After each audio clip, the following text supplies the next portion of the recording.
Greetings, adventurers, and well met, Master of Dungeons here on the Master of Dungeons Twitch channel, twitch.tv/themasterofdungeons.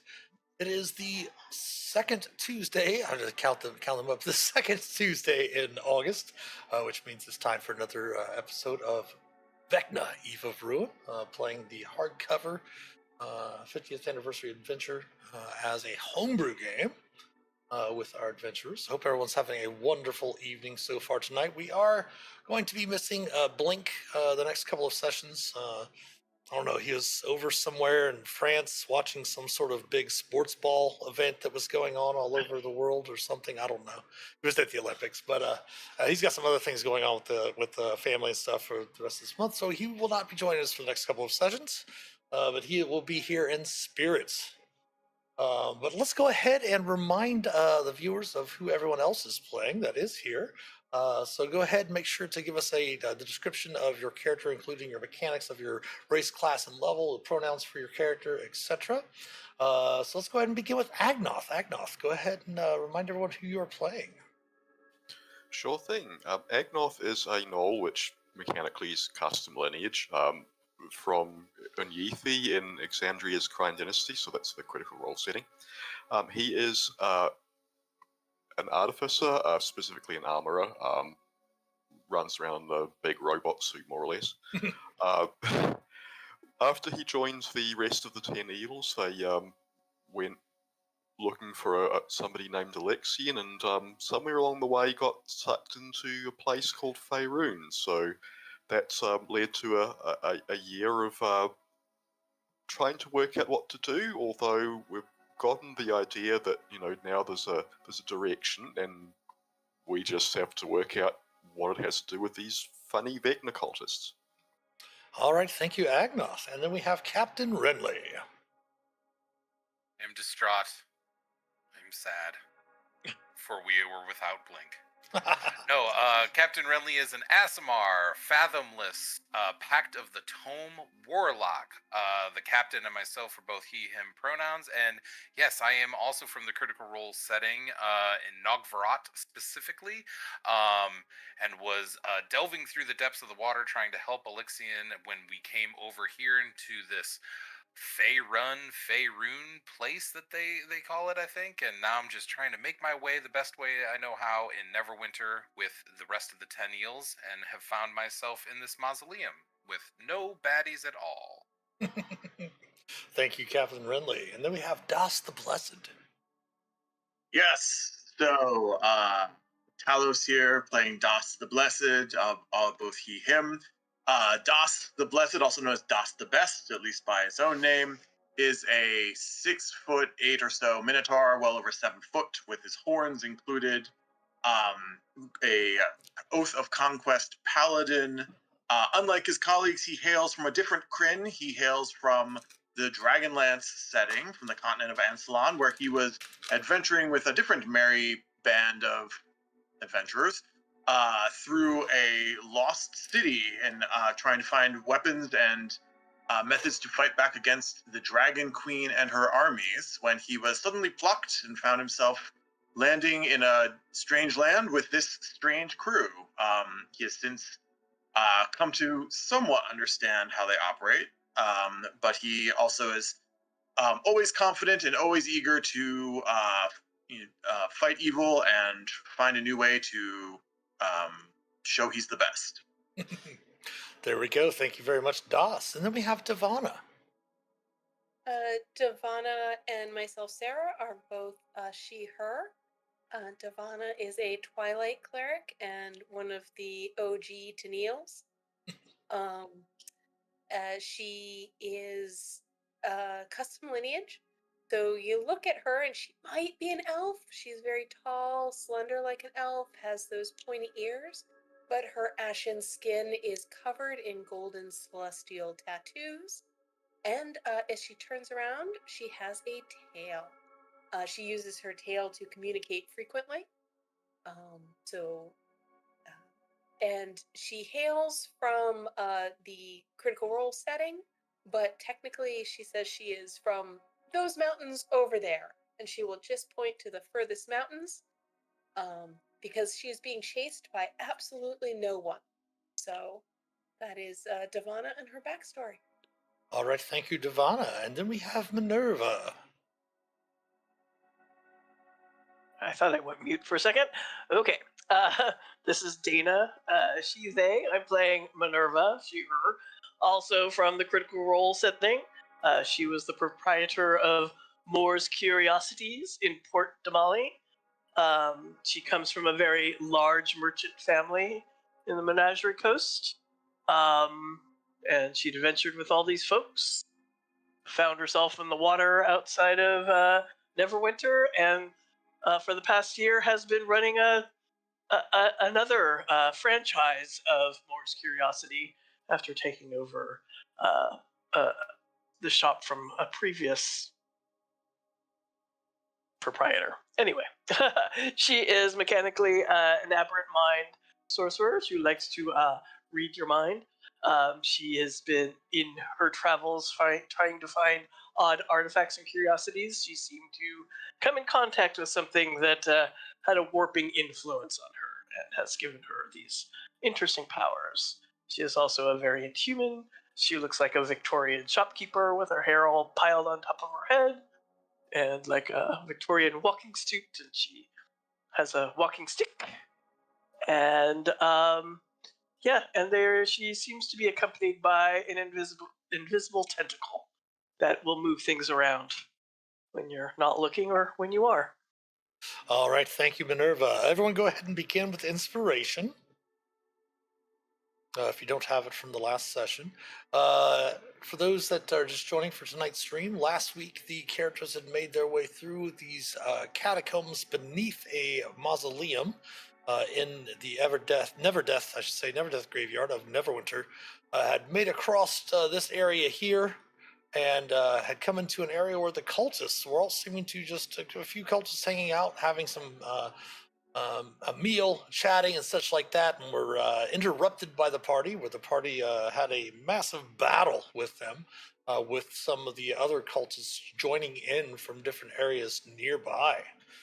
And after that, they were able to retreat back to this little water area from an old water clock cult that seems to once inhabit some of these ruined catacombs beneath the graveyard. They've long since passed, but had left behind Merid and a couple of other creatures, water elemental creatures, behind. And the Merid was trying to finish an old clock, but last session they did come to an agreement with Renly, as Renly cast a planar ally and paid the fee for Shanzazem to accompany them as a planar ally. So let me go ahead and bring Shanzazem over.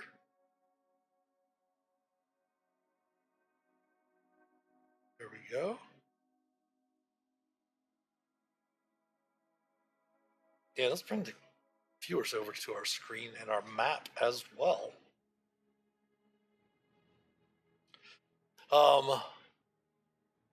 So you were able to finish a long rest. I believe that's where we had left off, correct? Yep. Long or short? Yeah, I Oh, think. short. Oh, short rest? Short rest, yes. Yeah. Gotcha. And you happen to note, as you're going through, and perhaps maybe the captain or Das or somebody is going around to see if everyone is ready after the short rest. And Blink was, of course, leaning up against the wall there, just perhaps maybe even dangling his feet in the water or something like that. But you go to rouse him, and he does not seem to move.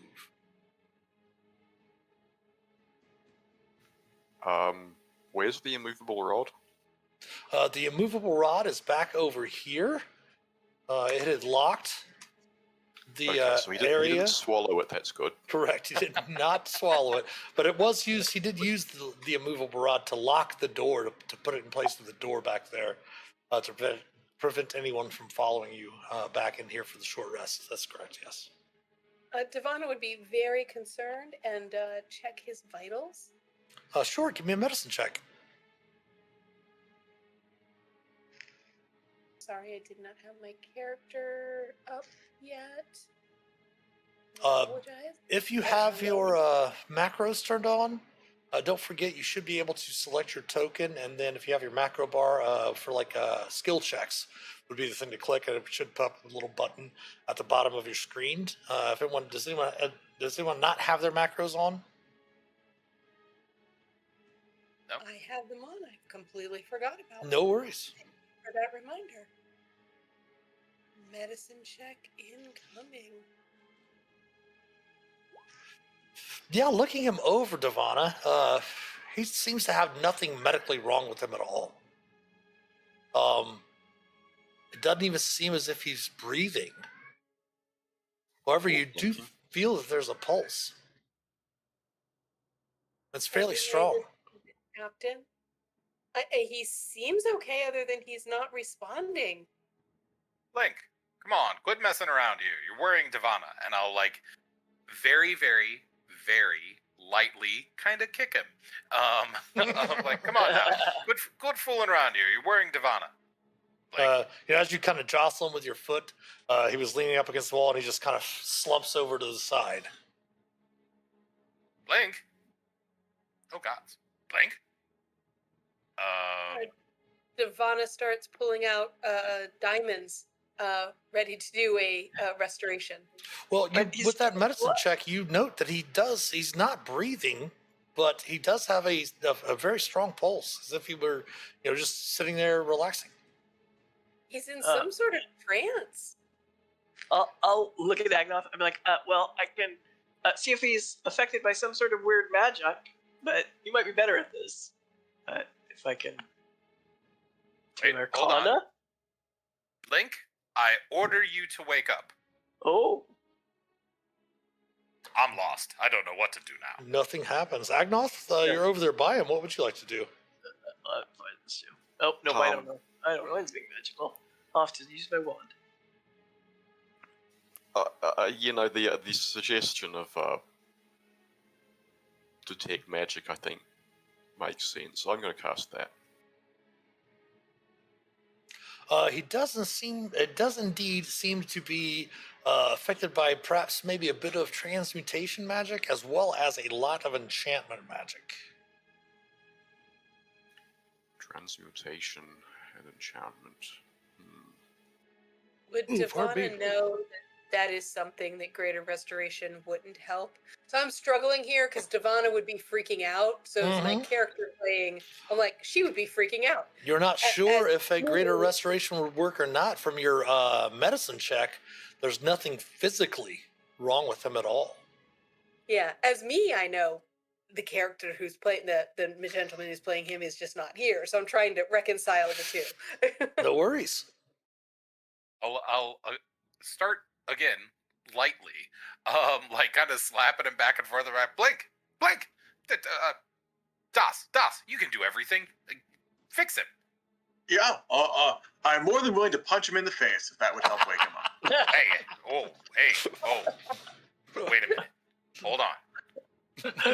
You think that'll work? Actually, first I'll try tickling him with the mage hand tentacle. Does not seem to have any response. Little wet willy action. Okay, no, Minerva, don't worry about that. Okay, everyone, we're done. Let's go to the casino. Nothing? Oh, God, what's happening? Well, I will go over and spend a lesser restoration. Okay. On him, just because Devana would do that. So I go, let me try this. If this doesn't bring him out of it, it's magic beyond my power to help, and I will lesser restoration him. Okay. You cast the spell upon him and wait for a few moments, and it does not seem to have any, or at least have a desired effect. How strong with magic auras? Fairly strong. Go ahead and give me an Arcana check if you wish. Okay. Yeah, He's definitely in some sort of stasis.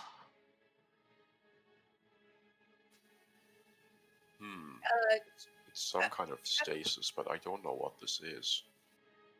Captain, can you ask our new friend if it's safe for him here? I mean, should we move him someplace to someplace safer? You see Renly bent over Blink like, sorry, what was that? I'm just like slapping him, trying to wake him up. Well, Shanzi is our boy. I mean, I think we'll be okay. I mean, we have Das after all here. We'll be safe. But Shanzi, what about our boy Blink? You kind of turn around and you see Shanzem kind of looking around at you, all puzzled, and kind of chuckles a bit and says, "It seems that he's fallen fit to narco sleepy." What is this narco sleepy? From what I understand, I mean, I've traveled many different realms and planes in my time, but it appears that it only affects adventurers. Well, I have a thought. He's not really breathing, is he? I believe that the magical disease that is infected with him, of which I know that there is no cure, only time is able to remedy it. But he's, from what I understand and what I've seen in the past, there's no one that's ever been harmed from narco-sleepy, unless, of course, you just leave them behind. Do you have anything safe in which to perhaps transport him until the condition wears off? Well, funny thing you should mention that, because he was quite obsessed with a certain container we have that's really good at holding people who don't need to breathe. Well, he has one and I have one. Perfect. Ooh, Put him in two. I would not put those together. No. It's like either in my purse or his. Oh. If somebody else wants to carry his. Das, thank God you're here to come up with these ideas. I would know what we would have done. I know. I'm so smart at these things. I am really the best. Oh. Well, I'm glad. Das, you're a military fella. I'm gonna have to reprimand him or of some sorts when he comes out of this. What do you do to soldiers? Is it like a demerit or like KP? Do I put them on KP? Is that what I should do? I think you just need to tell him he needs to do what I tell him to do for a day or so. I think that will be fine. Yeah, be more like Das. I think that would go a long way. He can't be doing this to us. After all, my safety is at risk here. And this is unheard of. This is unacceptable. Be more like Das. That will go down really, really well. Right? Yep. I think he'll take that as a lesson. I think just telling him that will be punishment enough. I suppose so. Minerva, go ahead and actually, you don't have to make a check. This kind of comes back to you a little bit, as you recall when your companions had went off to just before when you had just arrived here in the Sword Coast in Neverwinter. You were cleaning up the old shop when your companions had went off, and you had blacked out for a certain amount of time. Not really sure how long it was, but you had blacked out. And it's kind of, this does seem very familiar in an odd sense. Oh, I thought it was just some strange dust that got kicked around in the shop. But I don't know. Minerva, that's understandable. You were having to sweep up the shop. You're a new proprietor. My protection is not your number one job. This, though, unacceptable. Well, I don't know if he could have prevented it, but he could have tried. You know. Oh no, there's not really very many ways to prevent it. Shazam says, it's something that eventually many adventurers succumb to, and again, from what I have seen, it is not harmful in any way. If you do have a bag of holding and wish to place him in it, he is not breathing, but that does not, of course, if you did check his vitals, he is still alive, yes? Yes. Seemingly. Yes, he does seem to be alive. Well, I don't know what's in his, but I mean, I could definitely put him in mine. It doesn't make my bag any heavier. So, right. Just a bunch of scrolls and... If he was indeed your bodyguard, Renly, Might not be a bad idea for you to put him in his own bag and then carry him around. I will, and I should take it easy. I guess I'm not mad. I'm just Worried? disappointed. Disappointed. And I'll start stuffing him into his own bag a little rougher than you would normally, and I'll start grumbling stuff about like probably wouldn't happen to Das. That guy's immune to everything, and make a bit of a meal of it. But eventually, Blink is in his bag on my hip, and I am jokingly pretending as though it is weighing down one hip, so I'm walking with a little extra swish and sass tonight. Devana sort of sets a timer in her head to check on him in 9 minutes, just to make sure he's still not breathing and that he's okay in the bag of holding. Sure. Panda Ray says you definitely have to dock Blink's pay for sure. Yeah. Trying to remember what he's a great sword. Yeah, careful on the sword when you put that in there. I give like a hearty kick to Fisherman. Huh? What? Oh, sword. Yeah, you got it. Oh yeah, he's got a scabbard and everything like that. No worries about poking the bag of holding. Hopefully he's not I don't think he's got a haversack or anything like that. I think he's just got the bag of holding. So you should be just fine. Yeah, we'll be all right. No portable hole. And for those tuning in, that is the first chance I've had to show to these players something that we've used in my campaigns for over 30-some years. We invented a condition that only adventurers can get when they can't be there for the sessions. They fall under the sway of Narco Sleepy and just are not there for the adventure.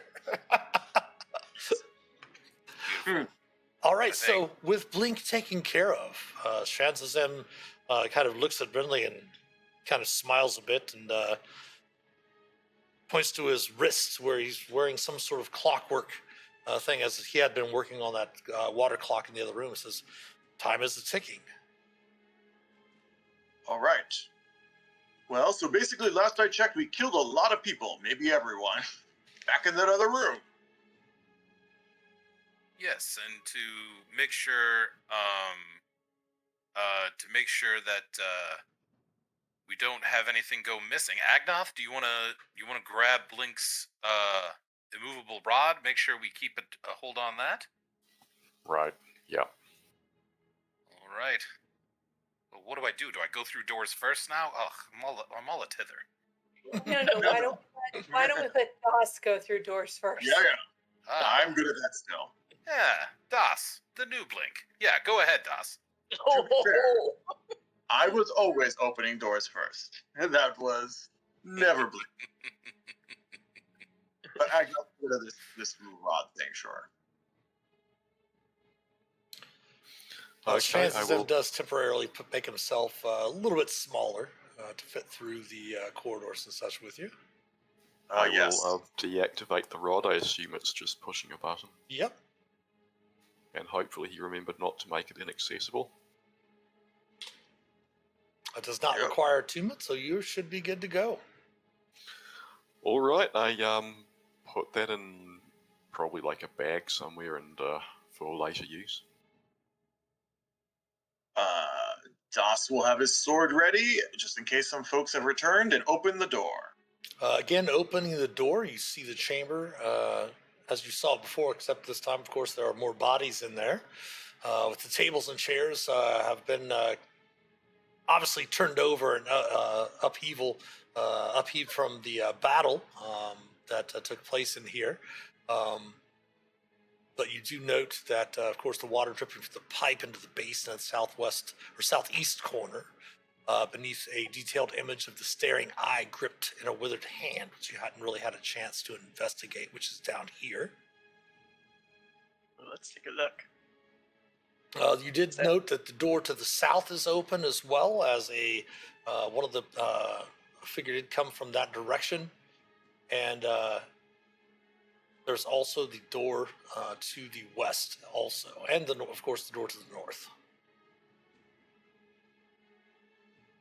Is my desiccated eye doing anything? No, it has been oddly silent and has not been moving at all. Okay. I'm gonna take a look at the symbol above over here. Okay. Very curious about it. Anything new I can discover? You note, you do see the water. It definitely appears to have this iconography that Umberto talked at length before he left your company, of this creature that he called Vecna.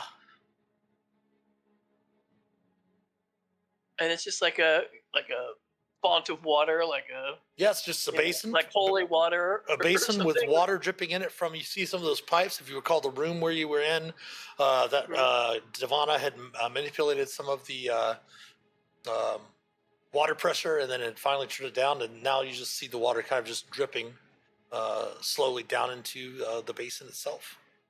Okay, so it's just like regular water. Does it look like this basin does anything, or it's just a basin of water? It's a normal, How would you like to investigate it? with charisma. You know, I want to talk to it. you know I'm so how good a at that. sorcerer do. No, I can. I'll investigate it. I can do What type of tools do you have proficiency in? What type of tools does everyone have proficiency in? I have a forgery kit and jewelry store. Anyone have like brewer's kit or anything like that? Maybe herbalism? Alchemist supplies. Although I Oh wait, also we have- do have we do have a person that's usually proficient in all tools, I believe, with your Yes, artificer. I- Yes. Oh yes. Sounds like someone needs me. Yep. Minerva, if you want to investigate with Agnoth, we'll give Agnoth advantage using his whether it be alchemist tools or brewer's supplies, whatever you happen to have that you can. Because I believe you have the right tool for the job, correct? And do you have an all-purpose tool? I think so. Yes.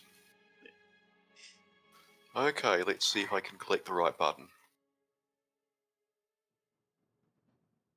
And this would be an int check or something else? Yeah, you can do investigation if you want at advantage. Okay. I don't know whether it's gonna. Oh, maybe if I click the advantage button before I click the other thing, it's going to do that.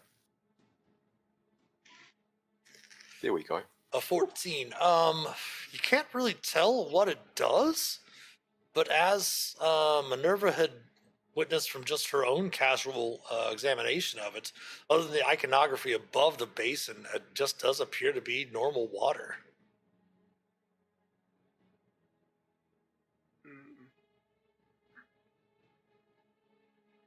Pistol was a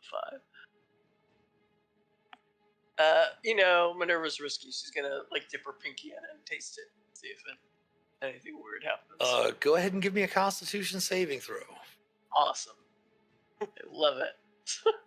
It tastes foul, and you get a flash in your head of the figure that you saw in what you thought was once a dream, but now have discovered it was a reality some years ago. For you, just maybe perhaps months. And I spit. I choke. Then go ahead and give me another Arcana check with advantage this time. All right. 18, nice. It does seem to be some sort of unholy basin used to test devotees of Vecna. Oh. If you lack true devotion to Vecna, you would have to make a save or become poisoned. Nice. Okay. Well, I obviously am not devoted to Vecna because that was foul. I believe I already showed this to you, but I'm just going to make sure. That was the symbol that's above, engraved in the wall above the basin. And there's something to do with some eyeball and hand artifacts that has piqued Minerva's interest. Yes, Umberto did mention the hand and the eye. Mm-hmm. And she realizes that the eye isn't the eye that she has, correct? No, obviously with your experience with, so many different objects and curiosities and such like that. I always think back to the TV series of the late 80s called Friday the 13th, that Friday night show. I don't know if anybody's ever seen that, especially dating myself, but it was an old show back in the 80s where it was called Friday the 13th, but had nothing to do with the movie series. It was basically they would get objects and curiosities and trinkets, and they would all have some weird things tied to them. But yeah, that's Oh, that's weird that I don't know it. you do note that it's very similar, the desiccated eye, but it's probably a representation, and yours probably has some sort of weird some sort of weird magics about it, which of course I'm sure Minerva loves. Yes. Okay. Well, this has something to do with testing cultists, so they know. Well, you know more than that. You know that they can cause problems. Yes, well, I definitely know that. There we go. All right. And if you look on the stream, There you go. cultists cause problems. It's truth. Yeah. Das, All right. yes, that door to the south. Looking in, it does appear to be some sort of maybe a kitchen. Yeah, we saw these open during the battle because lots of our adversaries were like popping in and out. I think of all three doorways, but we didn't actually come in them, did we? Correct. Okay. Looking around this, it obviously was once a crypt, but it's been converted into some sort of kitchen. You see dirty utensils soak in a large basin to the east. You see that the stone coffin kind of serves as a fire pit now. Its lid has been repurposed as a table, which bears a platter of dried fruits, nuts, and meat. Maybe That's check to see if there's any sort of hidden nooks or books or alcoves or doorways or anything. Go ahead and give me a investigation check. Not my strength. Oh, but I have a wand if we're looking for hidden things. Oh, I will pull out my, the wand of secrets. I think I've only used one charge so far. so I dropped a 14. So before you use that, let's see if maybe this produces anything. Because I feel like I'm feeling Feeling lucky? lucky.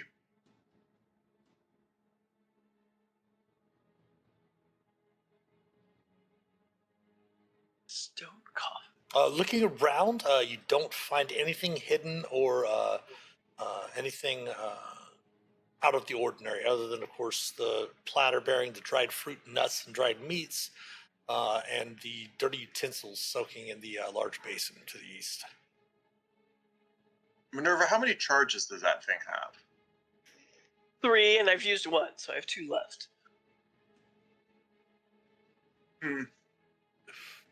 Actually, you might have used 2 because I think you might have found the secret door where you fought the wraiths with it.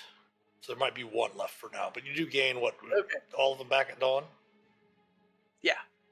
Well, I have a wand of detection too, which I used 2 of those as well. So, yeah. Okay. I'll trust you on that. For some reason, I'm going to inspect their food.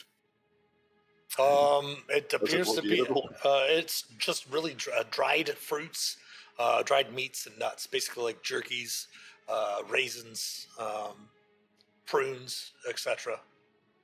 Stuff that would be easily transportable and would store for a while. I might just take some of that since they won't be needing it. Sure. Get some free food. Let's say there's a total of 2 days of rations out of that. Not bad.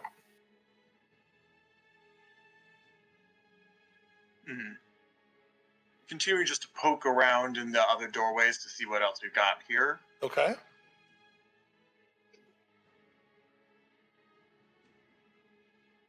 In that chamber there, that if you recall, was where the a couple of mage reinforcements had come in. You note here that there's bones and nooks along this wall, along the walls, were pushed aside to make room for folded robes and other personal effects.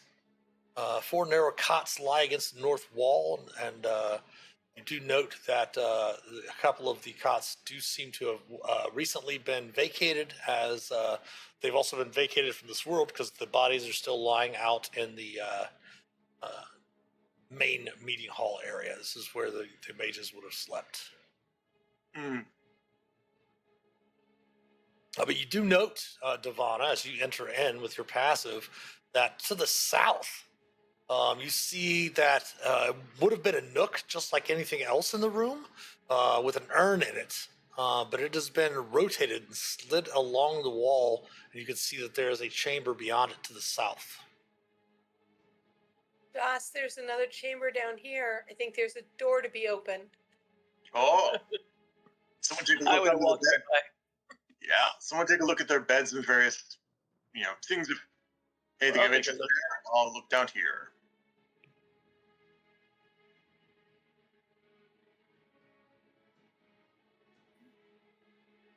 Is there anything under their beds? They leave any coin? Go ahead and give me an investigation check if you wish. Or monsters. Leaving monsters under the bed? Hey, it rolled well. No, there does not appear to be anything out of the ordinary. Maybe Vecna doesn't let them keep gold. Stickler. Save, you do note that each cot does bear like a small necklace. Well, two of them have small necklaces beneath the what they would use as like a burlap sacks filled with feathers, something for perhaps maybe pillows. Wait, so they have necklaces like The rosary? I don't know. No, the necklaces actually bear a number, perhaps maybe 20 to 30 human teeth on them. Oh. Yeah, I'll grab those. That'd be good for the shop.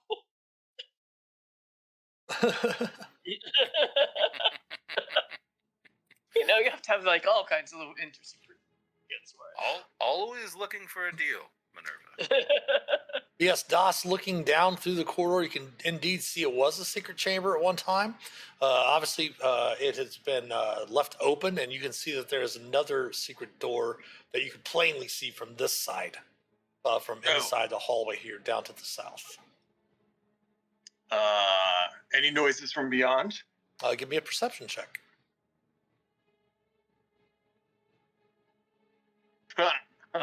A 2. You just hear the dripping my. of water throughout the area. All right, nothing's there. We're gonna go on in. Push open the secret door. Confidence with which he opens these doors. It's unheard of. It's beautiful. Right? Ivana goes right in after him to back him up. This large room's been furnished. This large room has been furnished to resemble a cozy bedroom and study. Stooped over, well, actually, my apologies, there's no one here. There is a desk. There is some parchment on it as well. You also note, looking around the room, there's tapestries depicting feasting undead creatures that hang on the wall. Ooh.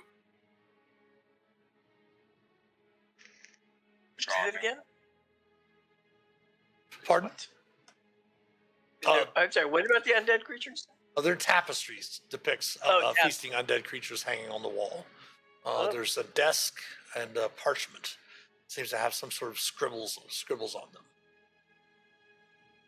This does seem to be the room, looking at its contents, does seem to be the room that the necromancer that you slew, perhaps maybe used this as his bedchambers. Well, it should definitely look at the papers. And Minerva's almost like, should I take those past tapestries as well? I suppose you could. I'm no art critic, but I don't know. Seems a little on the nose for me.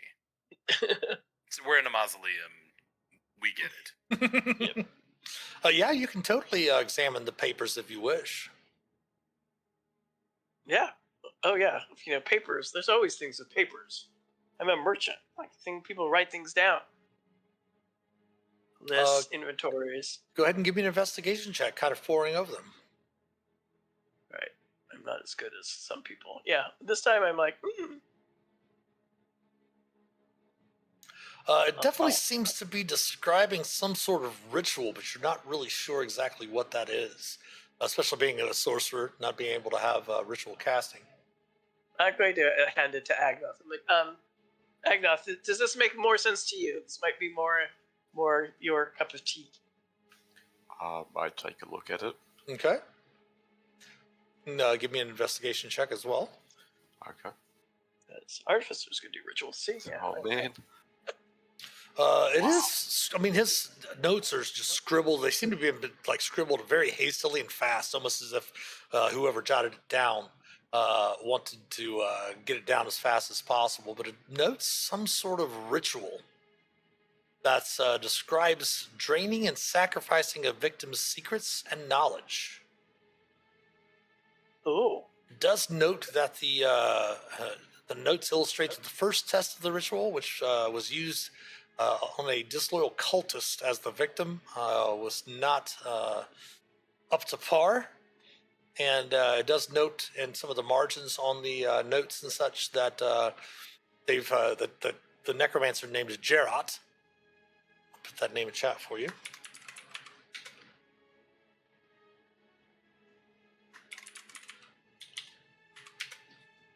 Decided that he wanted to choose townspeople from Neverwinter who he believes might have particularly meaningful secrets. And it does say their secrets are the cultist's best offerings to Vecna. But continuing on, reading through some of the notes, is just not really a massive stack, but maybe 10, 12, 15 pages. Goes on later to mention something of a magical phenomena called crevices of dusk that sometimes appear in Neverwinter. Sorry, Mitch. What of dusk? Is that what you said? Crevices of dusk. Crevices of dusk. Yeah, I'll put that in your chat channel there.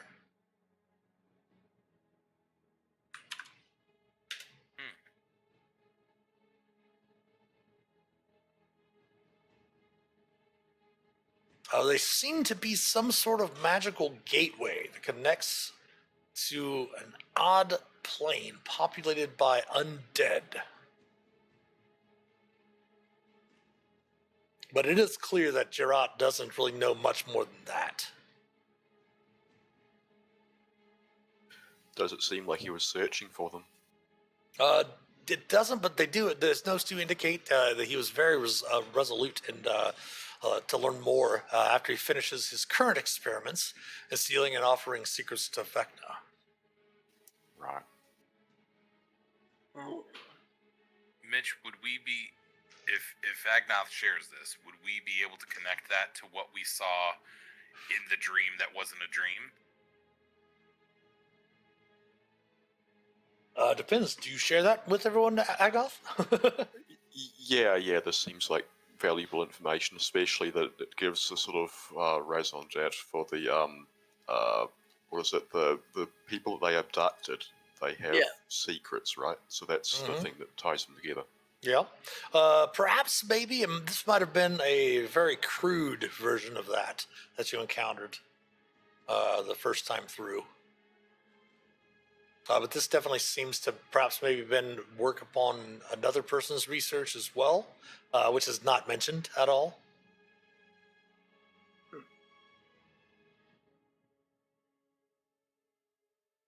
Well, growing up in Nogvaratu, I always heard that secrets are no fun, but this takes that to a whole new level. Of course, go ahead.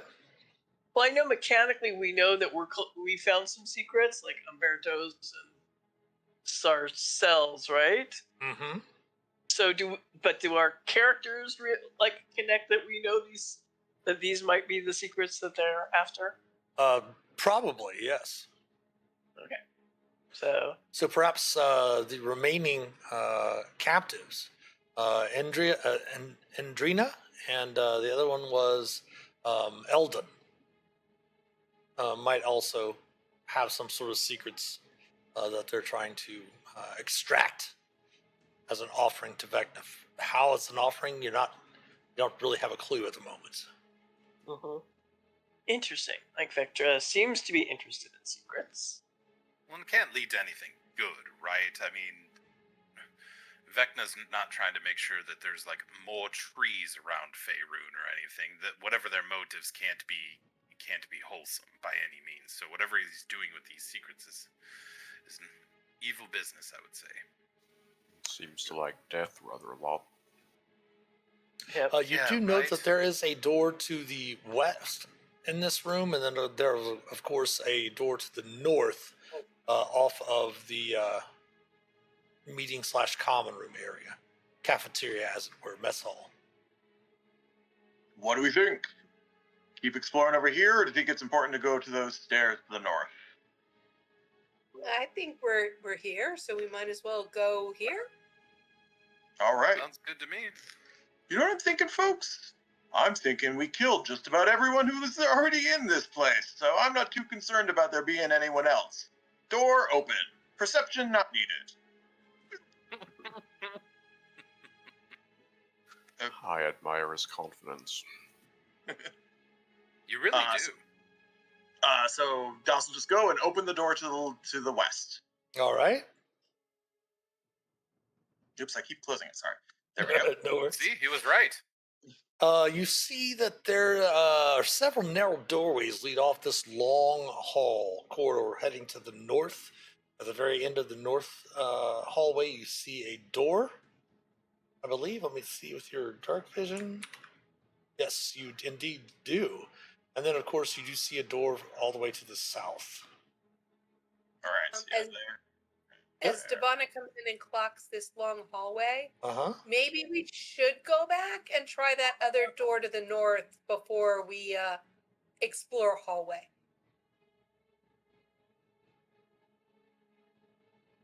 Hmm. You getting a tingle, Devana? You getting a Yeah, suspicious yeah, feeling? I am. I don't like leaving something behind us. As you say that, Das, to the north, you see shuffling out of one of the passageways off to the west of this corridor, a shuffling cultist bearing a vacant expression moves through the corridor. All right.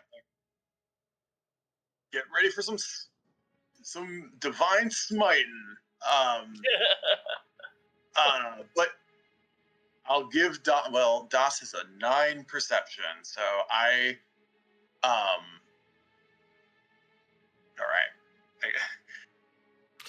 Turning, turning. Devana would not have missed to point it out to you. She does turn upon seeing you and does pull her weapon very, Okay. very slowly. It is initiative. Please select your token and roll initiative.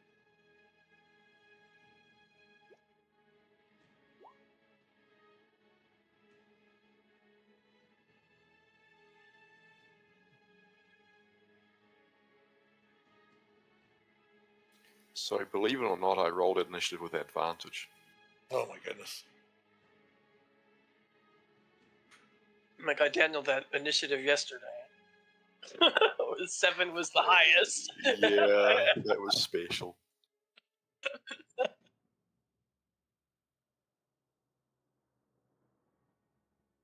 The first to react is Shenzazem. Oh. He's way over back there. Kind of Shenzam steps in the over way. here and just holds and readies in action. Das, you are up. All right. I mean, Das is gonna Das. Swing. I'm not gonna use a precise strike since it's just one person. Mhm. But we'll swing with the long sword. Oh, that will hit. So that will be 12 damage slashing. And I will swing a second time. That will hit as well. 9 damage. Oh, come on. The creature, as you strike the cultist, she definitely begins to bleed profusely. but she does not seem to be phased by. Normally, when you would fight a cultist, you would see grimaces of pain or anything of that nature, but you do not see this from her. Anything right. else from Das? She does not seem to. She does draw. Okay, so Das will just say something's off with this cultist, and will then take the opportunity attack if necessary to move out of the way to let colleagues get in. Okay. And it's almost as if she doesn't seem that there is a weapon in her hand as she reaches out to just slam you. Okay.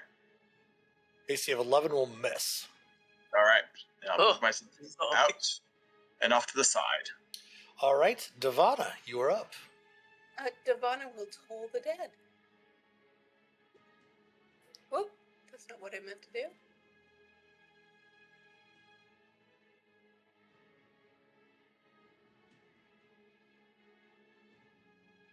Why am I challenged today? Should be able to just click on the spell. Yeah, there you go. Perfect. Yeah. You miss Blink. It's okay. We all do. It's throw me off. Throw me Tipping off. the wisdom saving throw. DC is 18. Yes. It will fail, taking 13 necrotic damage.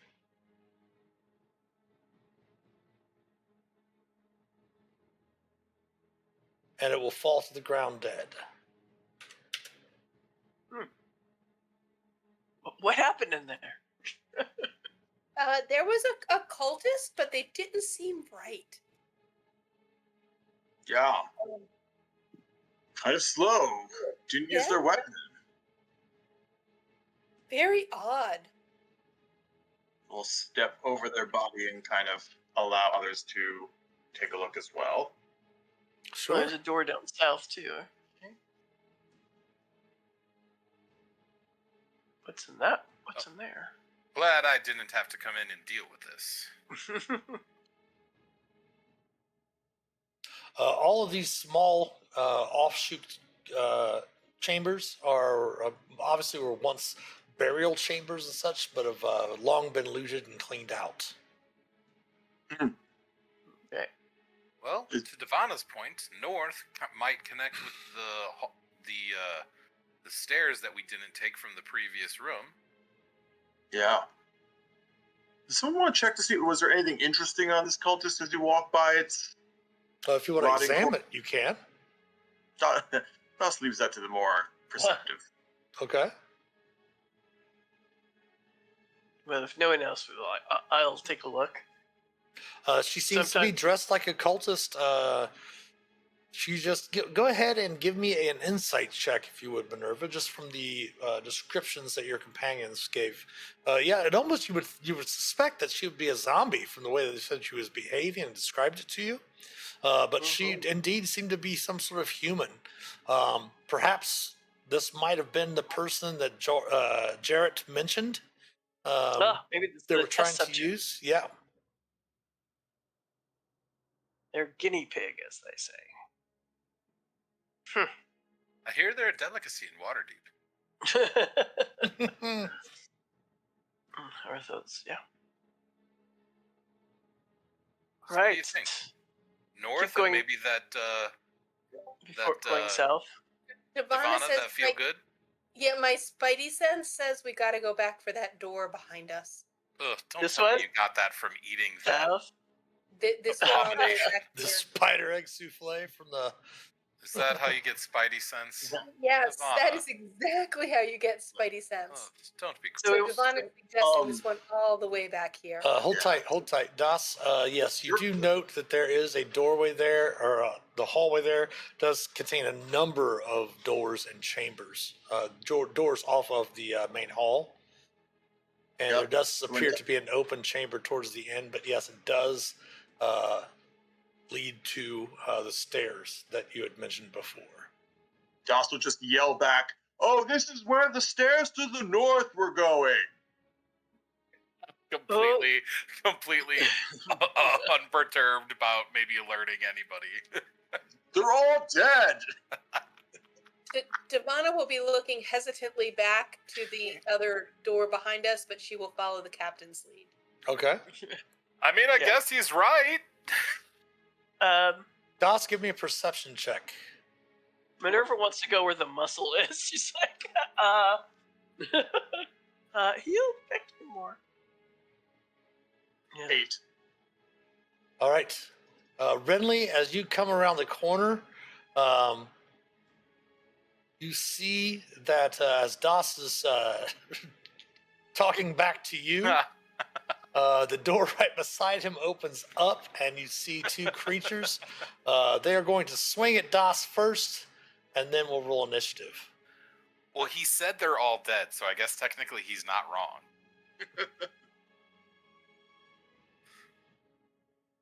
Right? Fair enough. But before they swing at Doss, that little noise means that we do have an ad break coming up. So they will take their attacks at Doss after the ad break. But everyone else, go ahead and stretch your legs, stand up, stretch your legs, use the restroom, refresh your beverages, grab some snacks, etc. And the players will be back in a few minutes to continue play. So we will see you on the other side of the ad break. So stick around. We'll be right back.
All right, we are back on this side of the ad break, just getting everyone back in here for play. No hurry.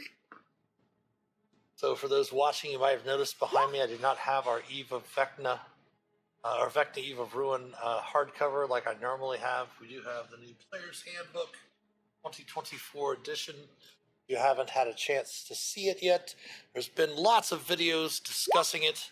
I was considering Wednesday night, tomorrow night, actually going through it, kind of setting up my camera, all that stuff like that. But there's been a lot of crackdown by Wizards of the Coast about people creating content about them since they're not fully available to the public yet. I don't think I would get any issues with it since Watsy was there. They were the ones giving out the handbooks. Jeremy Crawford, I didn't have him sign it, but he was there at the Gen Con for the D&D Open, which was a lot of fun. But I don't think they would have a problem with me reviewing it. Probably wouldn't put it up as a video on YouTube, but we're still going to figure that out between now and tomorrow night. We'll see what happens. Had a really good, ended up catching con crud from it all. I'm pretty sure it was COVID, but didn't have any fever, just had headaches and a little bit of congestion when I got back. But I'm pretty sure it was not from the games, but from our panels that we ran. So, Yuck. yes, we were all a bit. On the very last one we had on Sunday. With myself, Shu, who's the co-lead, she's actually the story lead, solo story lead for the Kindred Spirits storyline for Dreams of the Red Wizards. Savannah McIntyre was there. She was the story lead for the Promise of Blossoms Moonshay events. And then Eric Mengi, obviously the architect behind Rising Shadows, myself with Obscured Devotions, and the awesome Ed Greenwood was with us for the last panel. Very, very cool. Which was very interesting to know. We talked about the Forgotten Realms for a while, our favorite areas. He was pleasantly surprised when I mentioned my favorite area is an area I'm working on to try to update for 5th edition called Masker's Eye, which is a small village between the border of the Moon Sea region and the Vast. Bet that was super cool to talk to him. Oh, yes. I'm probably going to take him up on emailing him about information. Might even see if he wants to throw anything in there in the supplement, because if once it comes out, he did mention during while they were talking that in his contract for D&D to have the Forgotten Realms, he specifically put in there anything that he creates for the Forgotten Realms that he's allowed to obviously still can create stuff for the Forgotten Realms, but anything he creates is considered canon until Wizards of the Coast creates some sort of D&D product that might change that canon, like a world event, like a Spell Plague or something. So that'd be nice to be able to create something with him that would be canon in the Forgotten Realms. That Very awesome. Hopefully we can play that. We are all back. Excellent. Everyone is back. All right. Are you ready, Das? Yes. AC of 15 will miss with advantage. An AC of 22, I think, misses as well, correct? No, that will hit. All right, 7 slashing. And then, since you are not an elf or undead, I need for you to give me a Constitution saving throw, please. Sure. And as I'm pulling that up, remind me, Devana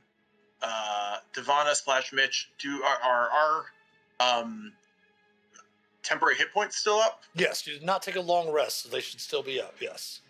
I will use my DM inspiration on this just in case, because I really Okay. don't want to. Yes, glad I didn't. Ooh, nice. You are not paralyzed. But it is initiative. Go ahead and select your tokens and roll for initiative.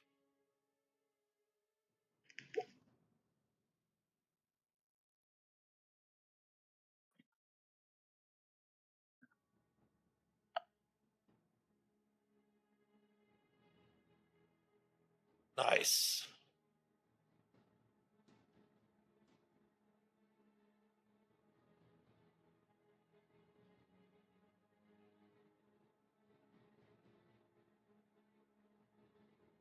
All right, Ridley, you're the one of the first ones that saw this happen. As Das was turning back to yell to you, those creatures shambled out of the room behind him. You do recognize them as ghouls. You've all faced ghouls before. I'll echo what I said before the break when Das was yelling. It's like, they're all dead. I was like, well, you're not wrong. And we'll throw an Eldritch Blast at this one, trying to move it 10 feet back. 15. 15 will hit. Which one? The one in the front or the one in the back? The one in the front. Okay. And that's 14 force damage and 10 feet back. Okay. I don't know how that works, but there's one behind it. We will find out. And then I'll also try and hit the second one and push that one back. Okay. Oh, so that'll hit. And that's another 14 force. Oops. I think, seeing how much damage I did to them, I think I'll keep my bonus action. But 5, 10, 15, 20. They I will move. both are able to. The one behind her is able to avoid the one that you're pushing back. Gotcha. But they both do get pushed back. So I have 30 feet of movement. It takes 10 feet to move through Das's space. I will come up here and go to the top of the stairs to clear the way for anybody else. Okay. And that's it. Shanzazam is up. Their movement. Come on, Shanzi. Earn that harp.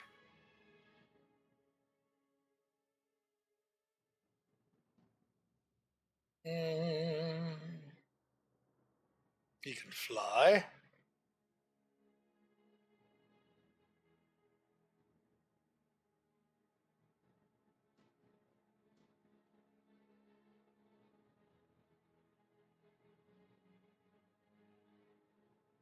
He will.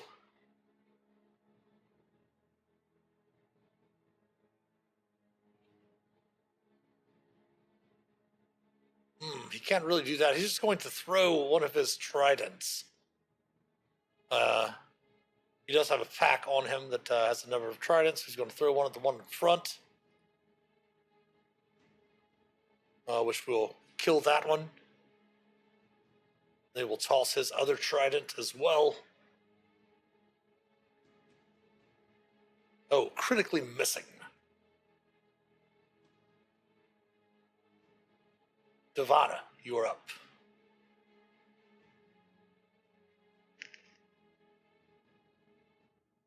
Hey, Nova.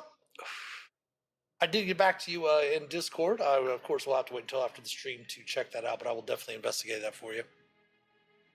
I figured out that I was muted, and I will. 5, 10.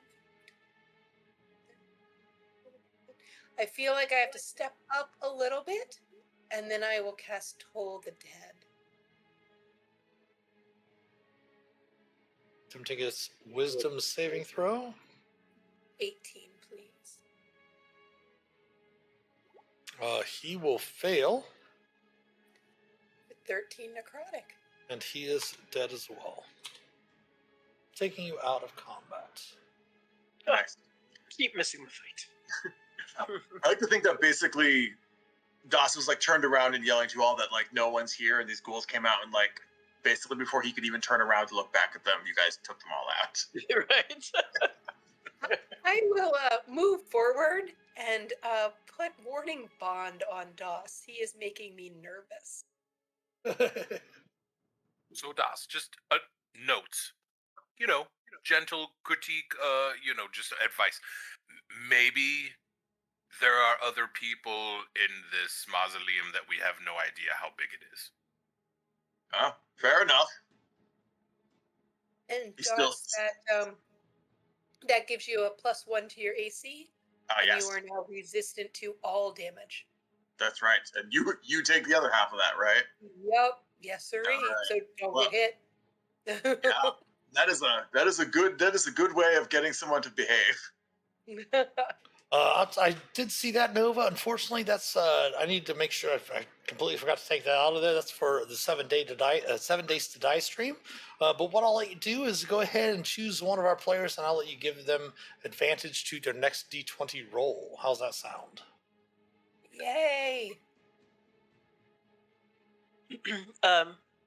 Did anyone look in the store yet? No, we have not. No, none of them yet. I don't think we've opened any of them yet. You have not opened any of the doors yet. Well, I'm gonna listen. There is Hang on, this there is this massively open chamber down here at the end of this hallway, however. Where Doss is? I haven't Yes, seen that. where DOS is.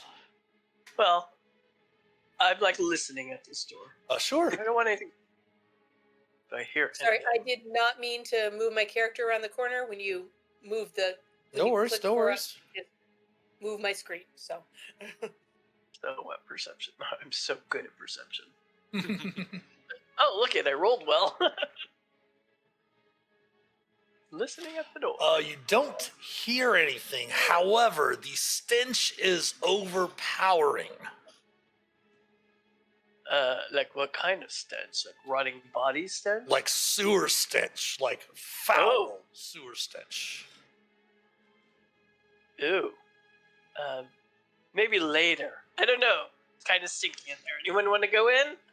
I think it's unwise to leave things behind us. Hold but tight, I don't know. hold tight before we continue. Nova, like I said, that would redeem. I forgot to disable that, which is for the 7 days to die stream. So if you want to give advantage to the next D20 roll for one of the player characters, they are selected there: Agnoth, Renly, Das, Nirvana, and Minerva. Just choose one of those three, and we will give them advantage on their next D20 roll.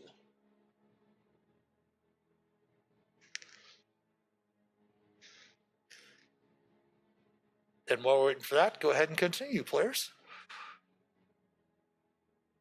Dinky, Devana huh? will gesture back to, will kind of lean over her shoulder to Doss. Doss, Minerva's going to open a door. I'm gonna step back. I mean, I didn't even check to see if it was locked, and do it with my tentacle. Okay. So I'll use Mage Hand to open the door. Okay. On the other side of the door, I mean, the stench is even more powerful. I hold my hanky, my lavender-scented hanky, to my nose. As looking through there, you do note that it's a filthy latrine. Das. Oh, and I thought without Link being here that those jokes would be over. Well,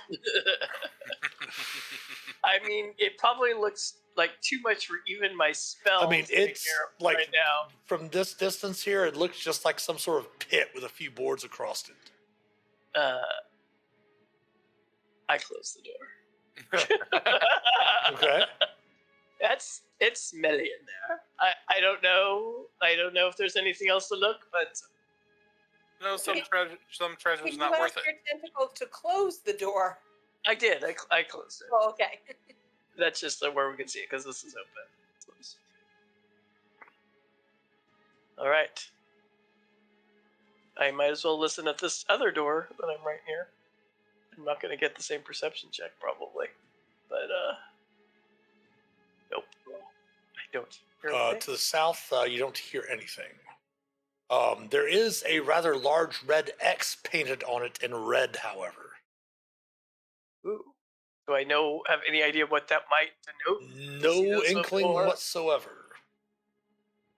Does the door look locked? Like, do I see an obvious padlock or anything? You do not. Let me double check here. No, it does not bear any sort of padlock or anything of that nature. Well, Agnoth is right next to me. I'm like, Agnoth, it's a big X on that door, which makes me a little afraid to just open it. This door to the south, in the south wall right here. Yeah. Do you want to take a look? They're warning other cultists not to enter. That might be the case.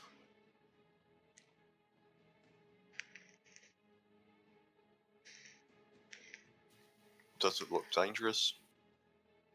The door itself? Probably, yeah, I guess it's what's beyond it that's the concern rather than the door itself. Probably, yes, probably. The doors, all the doors are made of heavy stone with metal hinges. You've noted that all of the hinges, since you've been through many of the doors in the area, are well oiled and don't make very much noise when you open them. I'm slightly inclined to leave this one alone. It's probably not a good thing to open. Yeah, I tend to agree with Devon. It's not good to leave things behind us, but if it's something that even the culties didn't want to open, maybe it's better left closed. Devon will listen at this next door. Okay.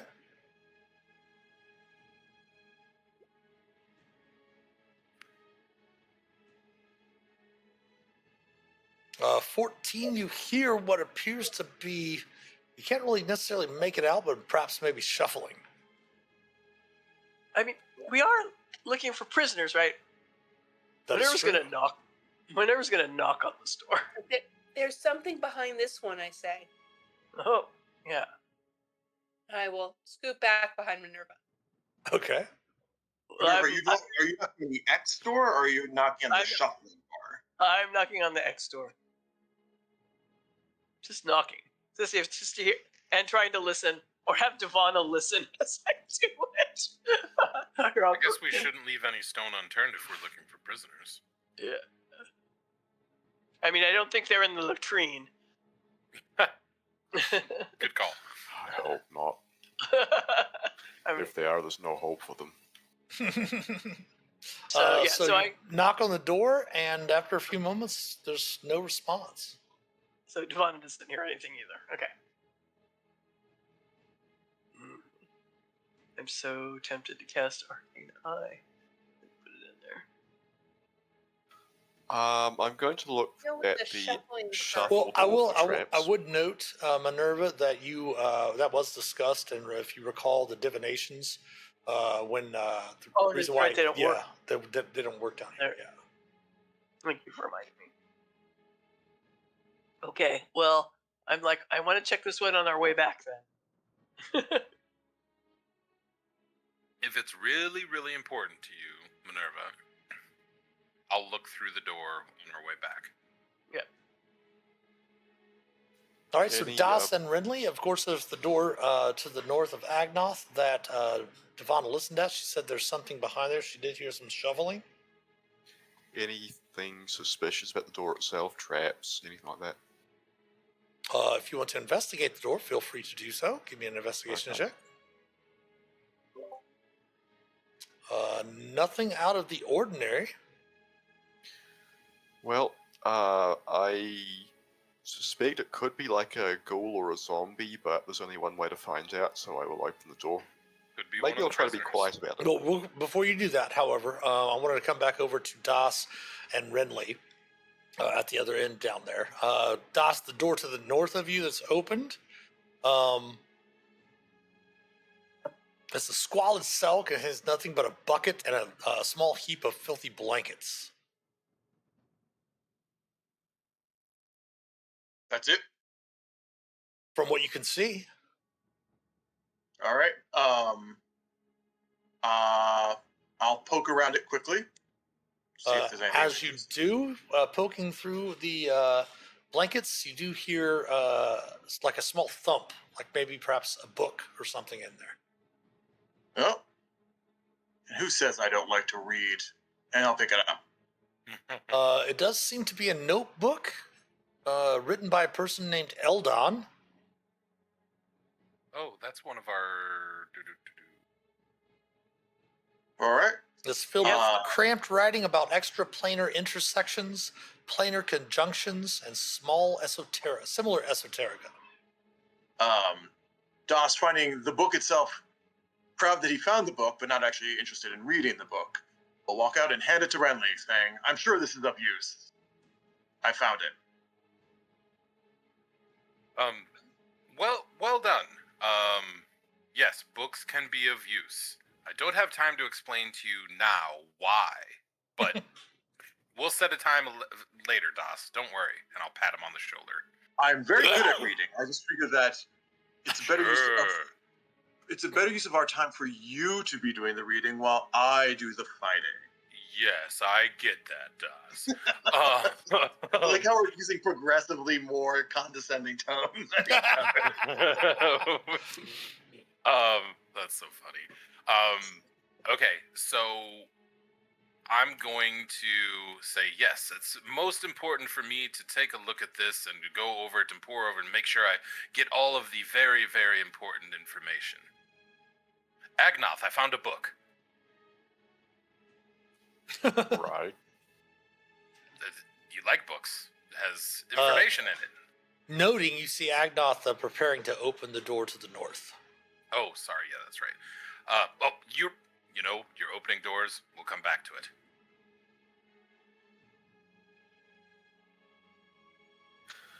Okay. Anything happen as I do that? As you do, Agnoth, give me a dexterity acrobatics or a strength athletics check, please, at disadvantage. Can I use inspiration to sort of even it out? You can do so. I'm going to try the athletics thing and see if this goes anywhere. No, it does not. All right.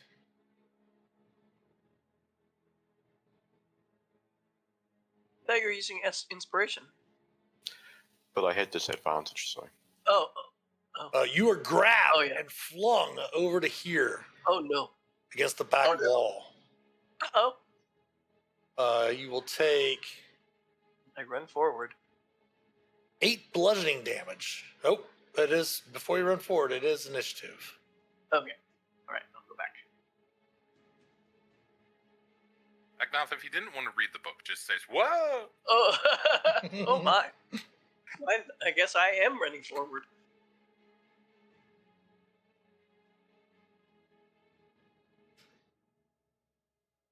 Oh no.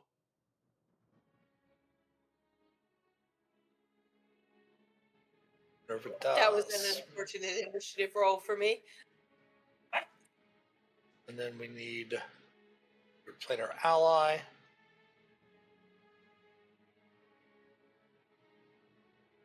The first to react is your planar ally.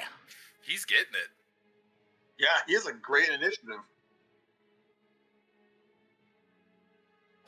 You see him step forward, Devana. Devana, let me see here. You see one of the creatures that are in there. I'll go ahead and show you what the creature looks like from what you can see.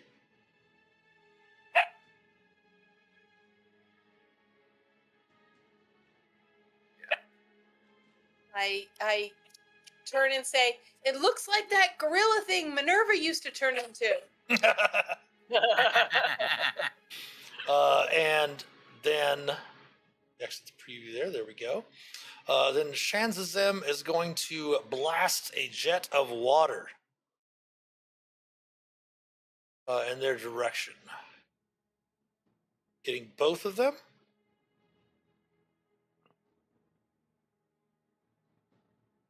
You have to watch out for those pressure washers, they can be lethal. Dexterity saving throws for those creatures. TC is 16. The first one, Oh, there's more than one? you're not really sure. You haven't been in there yet. It will make it save.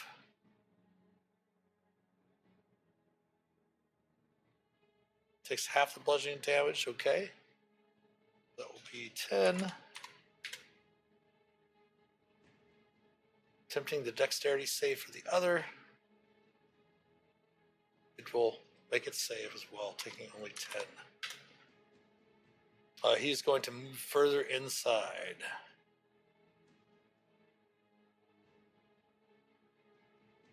Right to there. Minerva, you are now up. All right, so I do see two of them. I don't see what that other thing. Oh, that's the guy.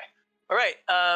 We're just like, those things are big and ugly, and I don't want them to see me. So she's going to twin cast blindness deafness on them. All right.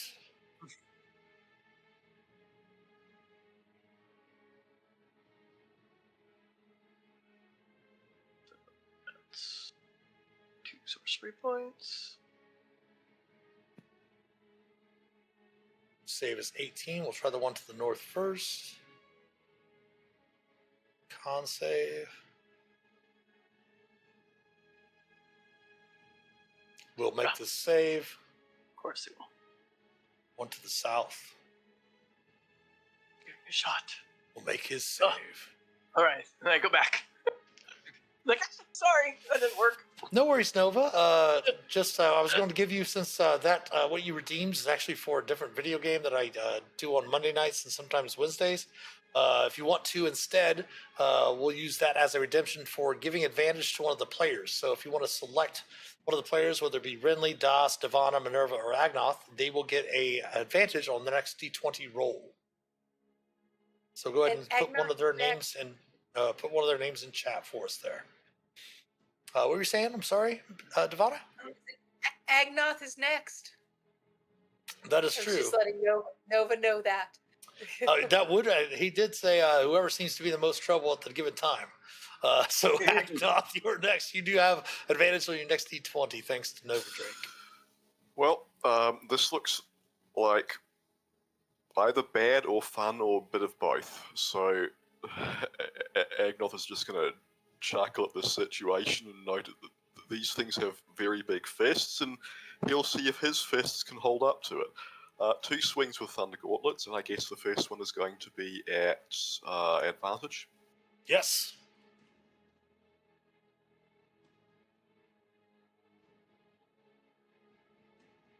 $26 will indeed hit the creature. Ooh, that hits hard. Mm-hmm. Nice. Indeed.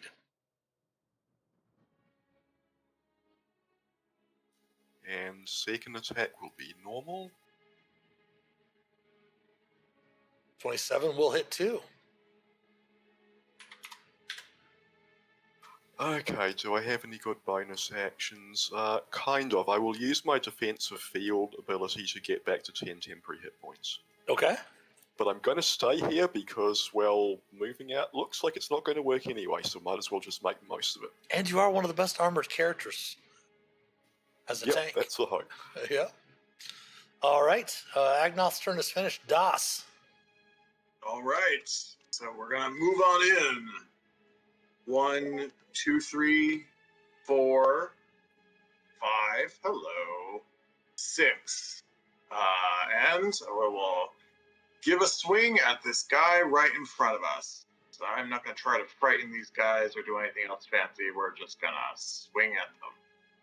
All right, so we'll use a precise strike on the first attack, so it'll be at advantage. And 19. Will hit. All right, so I'm going to smite on top of this too, so it's 10 damage, plus we'll throw a, let's say, a second level smite on that, That would normally be 3d8. If he's a fiend or undead, it'll become 4d8. Roll 4d8. And then a 5d8 because I'll add the precise strike d8 on top of that. All right. So 23 additionally from that attack. Total of 33. Yeah. Okay. Second attack will be a straight roll. 12 unfortunately will miss. All right. And then I will, you know what? I will pull out my spiritual weapon for this case. So I will pull that out to right here and swing it also at the guy to the south. Mm-hmm. And so let's see. Spiritual weapon. 27 will strike true. Ignore the dueling, so it's just Mhm. 4 damage. No problem. And that'll be turn. All right, Renly, you are up next. Okay. I'm in the stairwell. I'm like, what's going on here? Big ape fella? What is that? What's going on? 5, 10, 15, 20. Oh, goodness. Well, I don't have much that wouldn't also damage like my friends and stuff like that. So I'll just whistle and bring out Stumpy, Okay. hitting the one that is next to Agnoth. That will hit. It's 8 cold damage. Their speed is reduced. I don't think it'll matter that much in a room this size. And then I'll do 2 Eldritch Blasts at him. You do note that it is resistant to the cold damage. Really? Interesting. The 20 and the 19 will both hit. All right. That's a total of 22 force damage, but it can't be pushed back. And then, so that was 5, 10, 15, 20.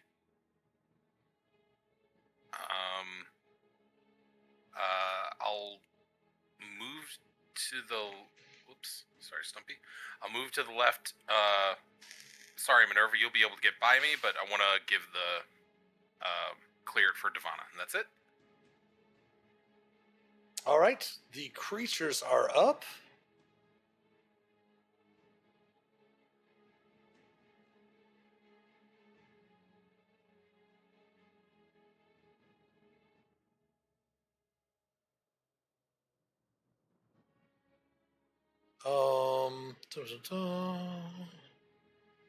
Going old school on this.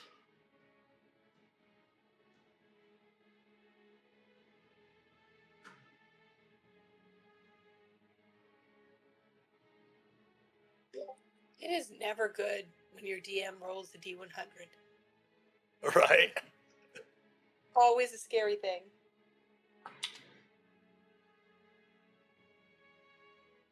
Funny that Devana should mention that.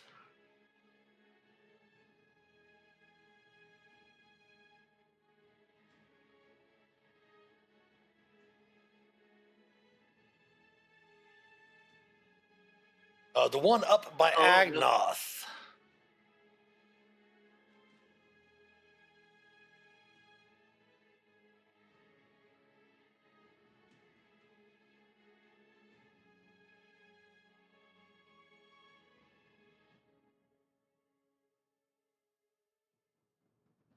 Nice.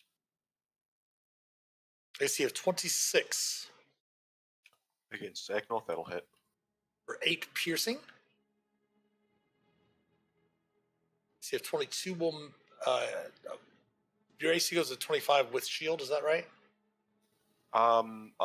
It's just 25 flat. I don't have the shield spell. Oh, okay.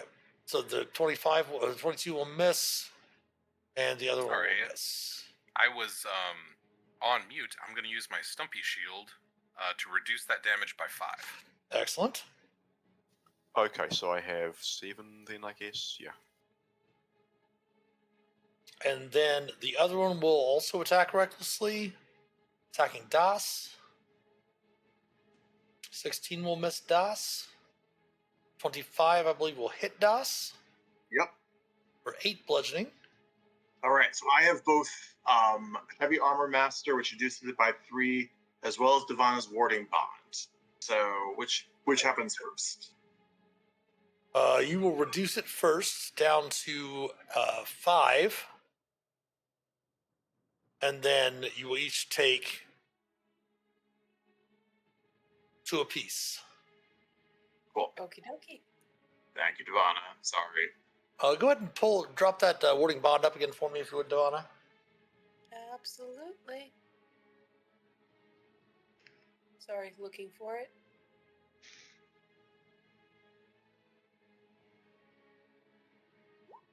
Very unused spell. Very useful, but rarely used spell.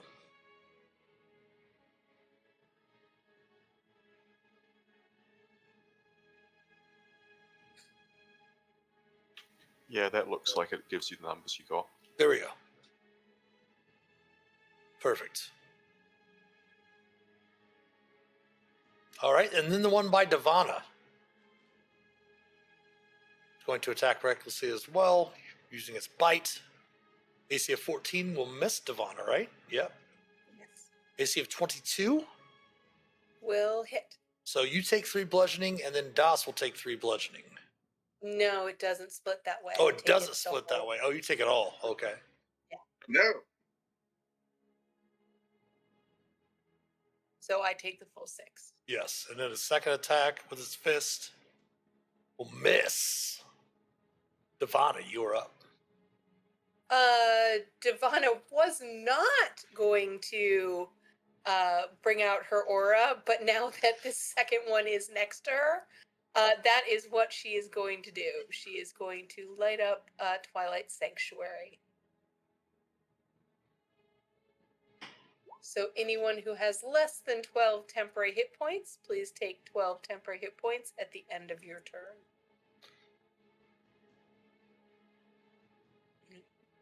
Give that to myself. And any bonus action? Bonus action, I am going to pull up a spiritual weapon. I'm gonna put it. I do not want to be here. So I am gonna take that attack of opportunity and go 5, 10, 15, 20, 25, 30, and get to the back. Okay. And put my spiritual weapon where I was standing and try to hit that guy with it.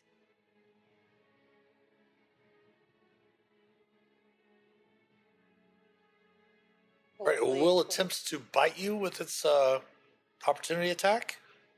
Absolutely. Missing. Plinking off of your armor as you step away. And then So, a 27 will hit it for 10 force. Das, Agnoth, we've got more out here. Oh goodness. Finish up in there quickly. Lovely. And that will be my turn. Top of the round. Go ahead and take your 12. Perfect. Shanzazem is up. He's going to look to the one to the north. He is going to grab one of the tridents that he retrieved earlier from the ghouls. That's the reason why he was up there with Das and Brindley. And is going to make a strike with his trident. Hitting the one to the north with 15 AC, killing the one to the north. Oh, nice. He is then going to turn and attack the one to the south, doing the same thing. Hitting it as well. But that creature does not fall. And he also gets the temporary hit points. And he will stay right where he's at. All right, I'm just going to add those to his regular hit points for now.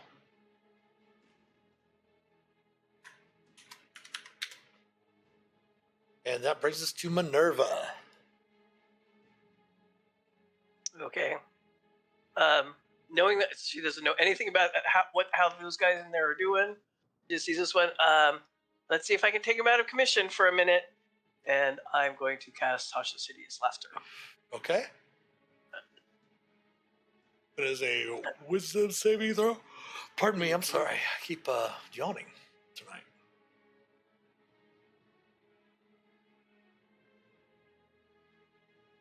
He will fail the save. Nice. Is affected by Tasha's hideous laughter. Let's find our token Okay. for that. So wait till the other ones are dead before you hit that one. Roger that. Anything else from Minerva? I gotta step behind Ivana. Thought for sure you'd want to Like- step south through the door. What? This one? No, never Oops, I mind. didn't mean to do that. I didn't mean to do that. No, I'm going to just go on the other side of her. She's more heavily armored than I am. Okay. Yeah, I just didn't And- want to be up next. Renly, step back too, I say. In the middle of combat, you just hear a bunch of pardon me. Pardon me, excuse me. Yeah, Pardon me. right. Actually, you would too, Devon. Throw up your aura for me too, if you would, on your token. And that brings Oh, us and to Agnoth. Agnoth is just gonna yell and run at this one and try to smack it in the face. Do I get advantage because it was attacking recklessly? You do indeed. Red. That will hit, and that will defeat that one. As its body Alright. turns into an ichor that dissolves to the ground as the creature's body disappears, just as the other one did. That Shanzazem slew. They're kind of nasty. Gonna close down there. Okay, that's slightly out of my reach.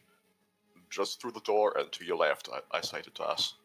All right. And I'm gonna hold my turn there. Okay, Das, you are up. All right. Well, walking out, hearing the commotion from out here. Ooh, that looks like a thing. It is rolling on the Yep. ground, laughing. Yeah, Hysterically. you have advantage. Hideously. All right. Let's go. So let's swing some long swords at this thing. Advantage. Thank you, Minerva. And we'll throw a first level smite on top of that. So that will be 3d8. So total of 25. All right, give me 1 second before you make the second attack. Sure. Yeah, if you finish it off before he makes a save, that'd be great. Well, anytime he takes damage, they get a save as well. All right, great. Nope, he's still laughing. He's crying while he's laughing now. All right. Try it again. Long sword. Advantage. It's so funny it hurts. Right? That will hit. All right. We will do. So that's 14, and we'll do one more first level smite. This looks so potent against these guys. So that's 14, 24, 32 damage. And I don't think my. Where was my. Let's see. 1, 2, 3. Can my spiritual weapons exist in the same space as me or not? Yep, because it is Yeah. considered insubstantial. All right. And we'll move that up here alongside me. Can't move through solid objects, but like doors or walls or anything like that. But it can move through the other characters. The 12, unfortunately, both you do have advantage though. Oh, right. That's right. Even the spiritual weapon has advantage. 14. Unfortunately, a 14 will miss. No problem. All right, and that is turn. All right, Renly, you are up. Both, Finish him both off. Doss, Yep, take both Doss and Agnoth, take your please take 12. 12 temporary hit points. You're 12. Yes, thank you. I actually still have 16, so I wouldn't take that at Correct. the end of my turn. correct. I'm gonna. I just moved forward so I could see Stumpy and therefore move them. I'm gonna move him down here just in case I end up taking damage, Mhm. or Doss takes damage, and then I'm gonna fire 2 Eldritch Blasts at the laughing monkey. All right, keep in mind that they do have disadvantage because he is prone laughing. But the Okay, 20 will hit, and that will kill the creature. Haha. Well, that got hairy pretty quickly. No pun intended. I think we owe a big thanks to the true hero of that fight. Thank you. Shanzazim, you're doing so well. He nods. But go ahead and do me a favor real quick, Devana. Go ahead and give me 8 more rolls of your... Actually, Devana's going to suggest we open this door while spiritual weapons and Twilight Sanctuary are active. Okay. That we open the door to the south. Oh, the X door? Yes. I like that idea. Das, will you come do the honors? Sure. Bring my spiritual weapon right alongside me.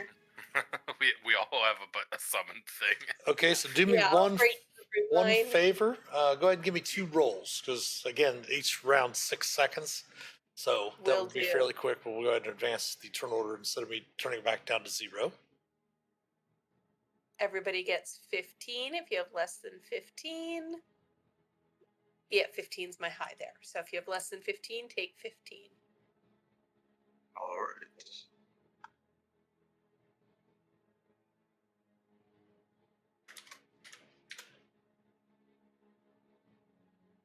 And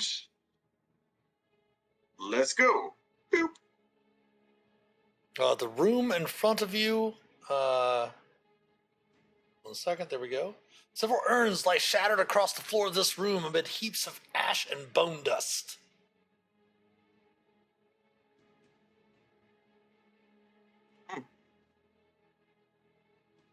Not particularly exciting. All right, as you step into the room, give me one last roll, Devana, before we actually go into combat.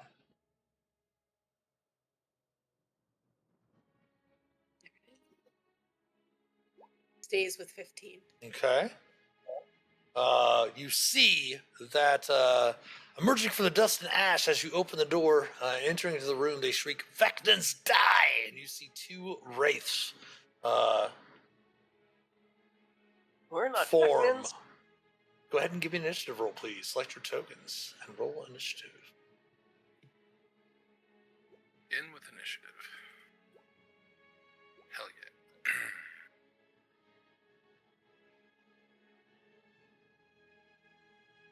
Is that not popping that up? That is very, very odd.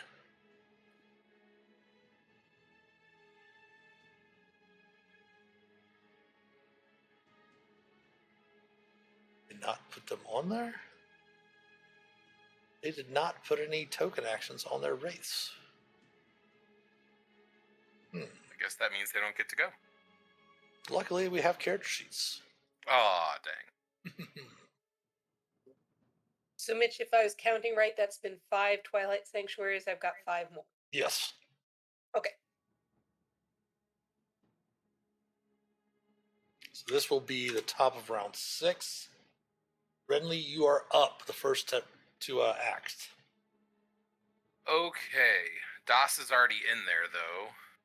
So That is I don't correct. think like a black tentacles or lightning bolt or anything would work out. I'm going to put Stumpy in there, attacking this one Okay. as a bonus action. 15? A 15 will indeed hit.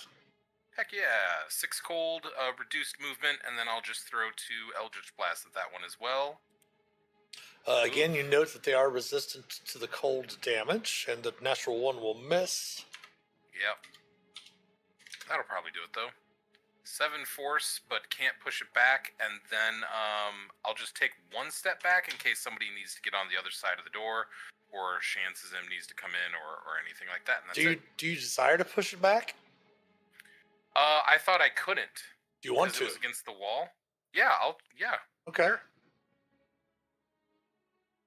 Maybe that'll do some slam damage.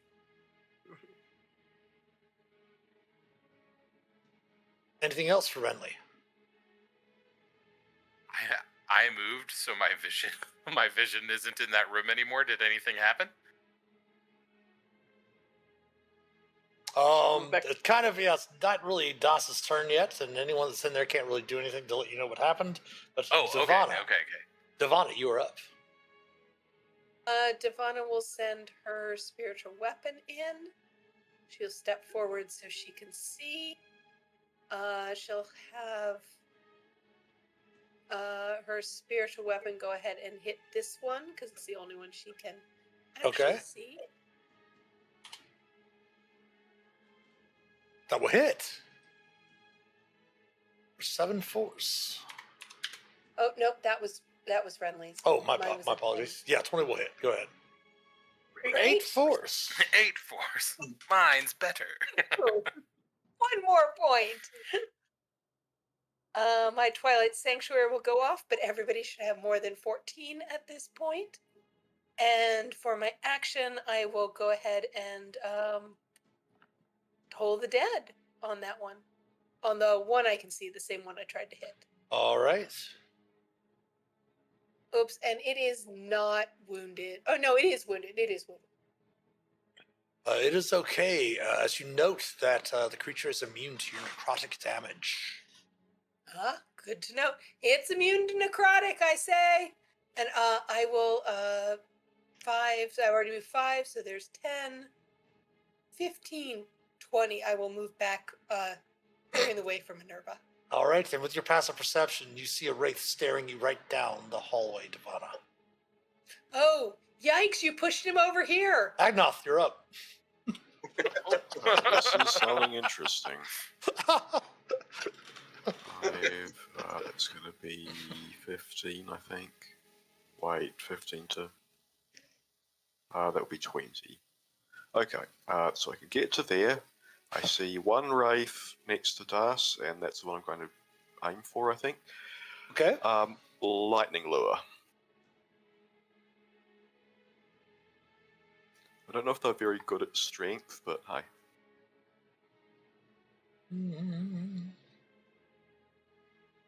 DC 18 strength save.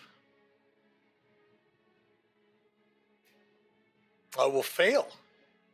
That's a great roll. Do you want to pull it towards you? Yeah, so it can do some damage. Okay.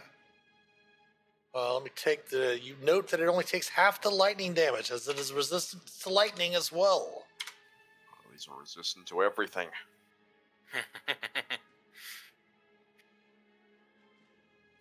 Okay, I'm going to take a step back to give some space for... I don't know if Renly wants to be there, but, it's the thought that counts, and I will end my turn there. All right, Das. All right. These guys are not resistant to smiting. But first, actually, we'll use a longsword. So I want you to do just regular rolls here. I'm going to save my last precise strike. I'm actually low on lots of resources. So 25, that's 15 damage. Second attack.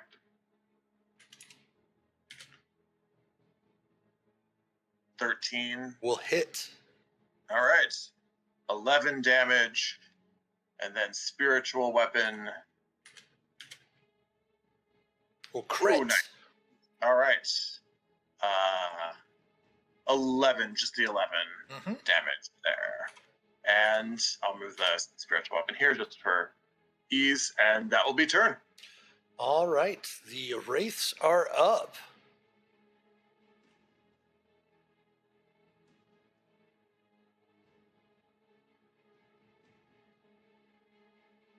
Devana says, not a Vecna worshiper, not a Vecna worshiper. Right.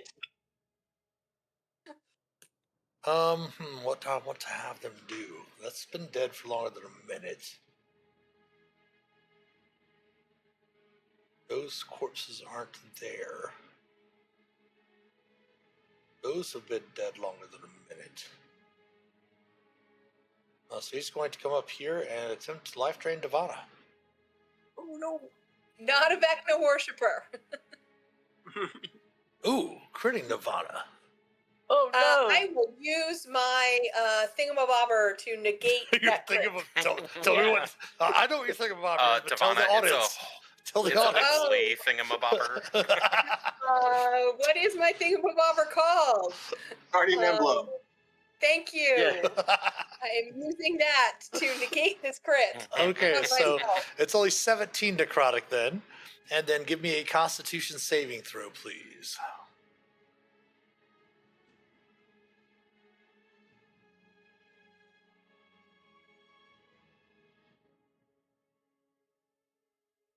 I don't believe you're within DOS's radius either. But you are 10 good. feet?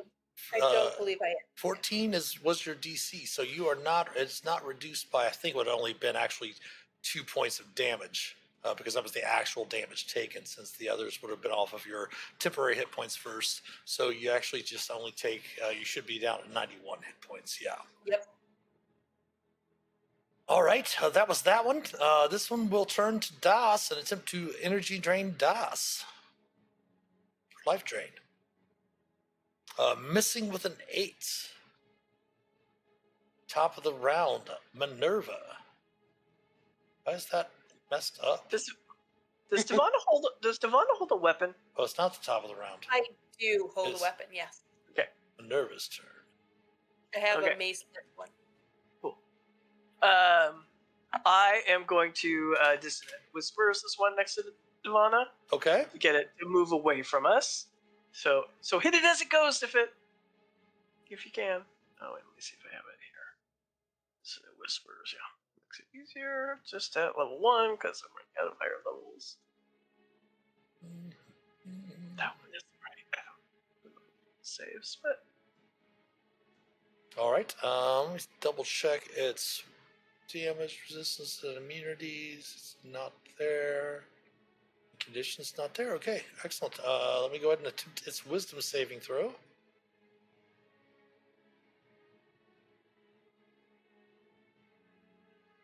It will fail its wisdom saving throw. so it has to run away. Hit it, Devana. I do not have a weapon in my hand. Well, I have a stick, but it doesn't. Try to hit it.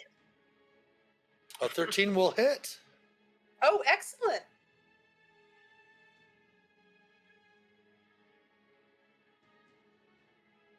For 8 points of damage.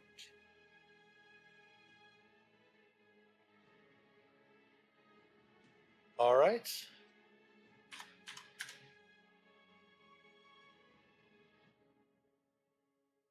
All right, and that's the end of my turn.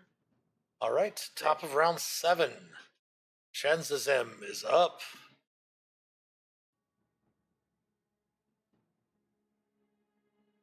Killing this one.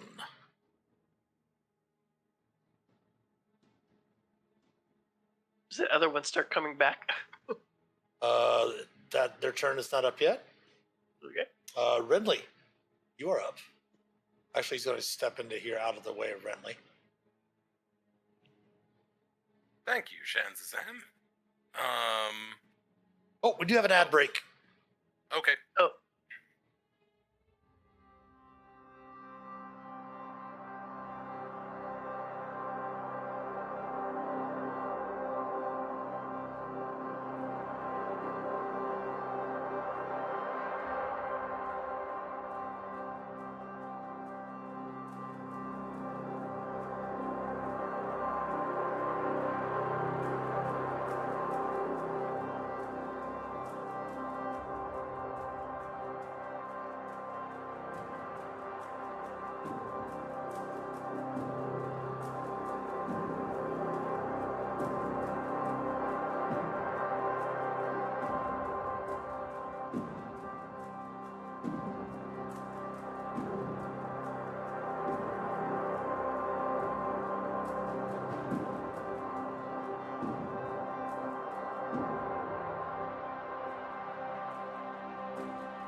All right, on the other side of the ad break. Sorry about that, viewers. The ad break crept up on me. My timer did not go off for some reason. But the mayor did step forward and kill one of the creatures, and Minerva had used dissonant whispers to cause the other one to flee far to the south down here. And Rinley, I believe, now is up. All right. Well, I can't really do anything with Stumpy, and I don't think I can get into that hallway because 30 feet of movement would put me in Divana's space, so I can't do that. Like I said, I always like to try to help out if possible, being a player and a DM. Do you have something like Misty Step? You could Misty Step beyond Divana and then move through. Or Renly, my counting puts you 30 right in front of me. Well, no, each one of your spaces is 10 feet. So it'd be 10 feet for Agnoth, 10 feet for Minerva, 10 feet for you, yeah. I mean, I have like I bought 2 scrolls of Dimension Door. Technically, you can see part of the space in front of Divana, so if you wanted to Misty Step there, you could too. I don't have Misty Step. Ah, okay. And it definitely seems like a bit of a waste to use something like Far Step or Dimension Door scroll to get there. Yes. Or even fly. Let's see. Do you have anything like Face Step or anything like that? Like Misty Step or anything like that? No, like I said, I mean, Far Step and Dimension Door, and that just seems like so much overkill. Yeah. But I'll tell you. You can dash. You can dash to bonus action. You could dash as your move action, yeah. No, as your action, and then you have a bonus action. Yes, Stumpy. But like, what I think I'll do is, since we're like rolling around and doing this, I will use my scroll of this and touch Das and say, "All right, Das, you seem to be up in the thick of it. I just ask you one thing." And I put my hand over the bag on my waist. I say, "Just please don't tell Blink. He'll never get over it." And I'll cast Protection from Evil and Good on you, and then I'll clear the way. Rinley, do you have your inspiration still? I do. You may give inspiration to someone who does not have it. Oh, sweet. Nova. No, I'm joking. Nova's like, yeah. Agnoth, you used yours. Go ahead and take inspiration. Sounds good. Thanks, Mitch. I am sure we can keep a secret from Blink. It's Vecna would be proud. Yes, indeed. Oh. Okay, I said it. That's what I do. I did neglect to mention that Blink can still hear everything going around. Anyway, Devana. Devana, you're up.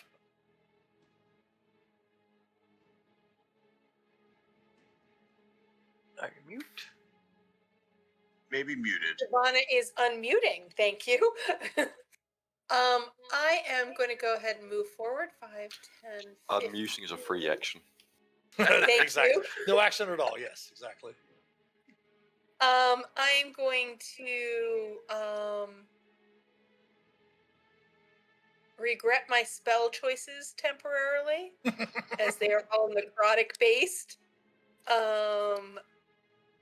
And I'm gonna do what I've got that's not necrotic based, which is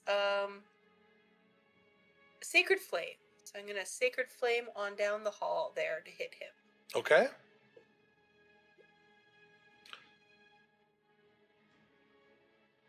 Is within range. Just checking if there's any there's no vulnerability or resistance to radiant. So we will attempt his dexterity saving throw.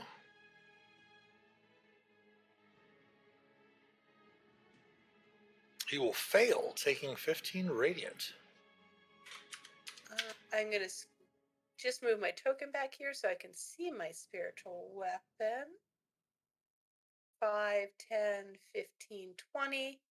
All the further I can move my spiritual weapon. And then I'm going to use the rest of my movement to step in here out of the way. Okay. And that is my turn. Agnoth.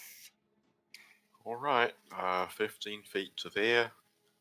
Oh, he's going places. He was dissonant whispers, and he had to use all of his movement, right, to move. Right. He's got a 60-foot fly. Let's see, I may have enough range to... Oh, I do. Cool. What I'm going to do is I'm going to cast Magic Missile. Okay. Now, before you roll, I always give the players a choice. You can have one missile do all the same damage, or you can roll for each individual missile. Technically, as the rules is written, and Jeremy Crawford had pointed out that every missile does the same amount of damage. I, for traditional purposes of playing D&D for over 40 years, always let the players, if they want, roll multiple dice. I think I'll roll multiple times because it's sort of more fun that way. Sure. The only time I ever do it that way myself with just the one die is if I'm playing an evoker where I get to add the damage for my intelligence. Apparently they're all the same anyway. They're all the same, yeah. The dice Wow. apparently just came from Jeremy Crawford, I don't know. There you go. So 12 points. Thanks, Rules Daddy. Thanks, Rules Daddy. Okay, that was 15 feet. I think I'm just going to head down another 15 feet to here and, well, this is going to be interesting. Hiding spot. Yeah, you come up there, perhaps maybe think he's duck into the archway there, and you see Devana kind of I mean, maybe that shivering was or all- quivering back in there. That was all my movement anyway. Okay. Das, you're up. All right. Well, I can only guess that there's something going on a little bit to my west here, since our room here is clear, except for... Oh, real quick, I do have to ask a question. Devana, does your warding bond have a concentration check? Is it concentration? Does not. Okay. It's not concentration. Just duration. Okay. Yep. 4, 5. I rolled an 11 on my last Twilight Sanctuary for anyone who has less than 11. Cool. Which I think is me. 6. Doctor's like, where is this thing? So he's gonna dash. 7. Where is this thing? 8, 9. I'm so confused. As you step up next to Devon, she South. says, straight down the wall. You can't miss it. Down here, Das. You see it. Oh, there he is. Oh my gosh, all the way down there. 11, 12. That literally is as far as I can go with even my dashing. But that's fine. I will, and I will slowly, I'm not sure if my spiritual weapon can move through walls. Unfortunately, it can't move through walls. All right, so it's going to be like slowly following along behind me. And that's going to be turn. I'm making myself a target front and center, courtesy of Renly's protection. Alas, Alright. you cannot yet smite with javelins. Yeah, not yet. Wraith is up.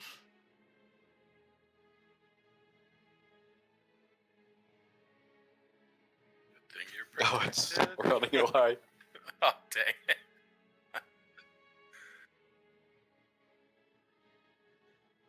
You might need to cut him off the other way.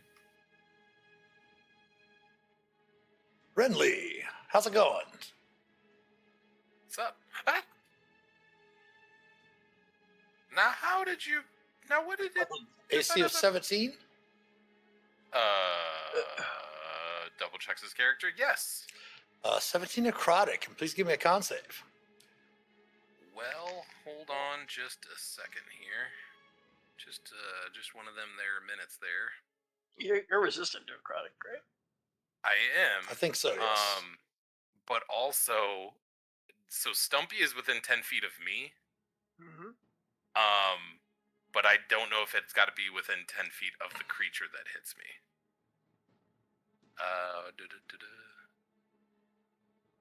Usually it's I within 10 feet of that person that gets hit, but go ahead and throw it up in the roll 24s.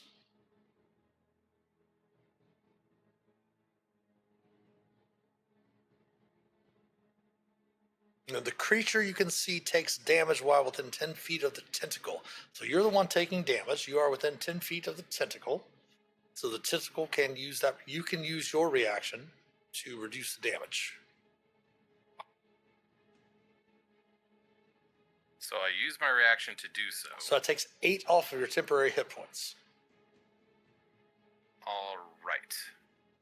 And since you Go for temporary technically, hit points. and since you technically didn't take damage because it's temporary hit points that take the damage, you don't have to make a save. Haha. And Minerva, you are up.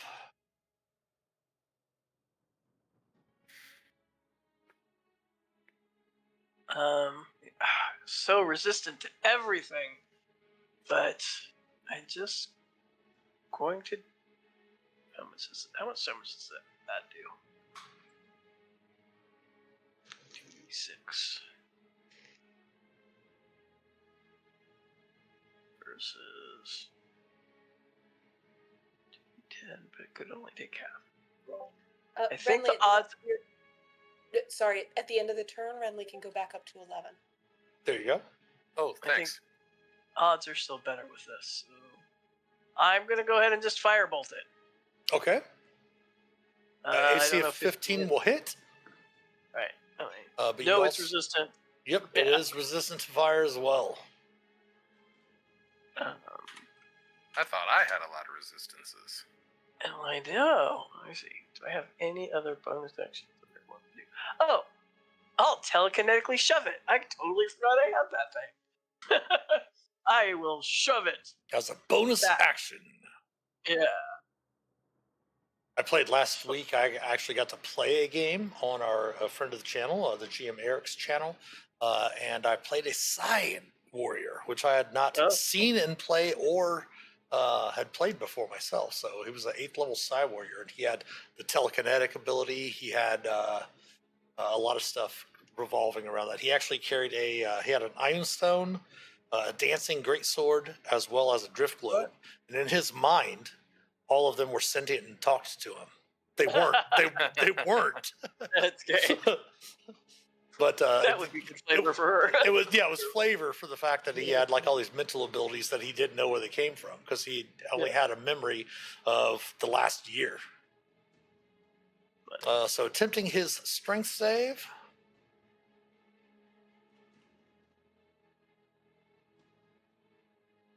He will fail. That pushes him 5 feet, right? Yep. Excellent. Anything else? No, I'm gonna stay there. Top of round Look that up. 8. Oops, not top of round 8 because there we go.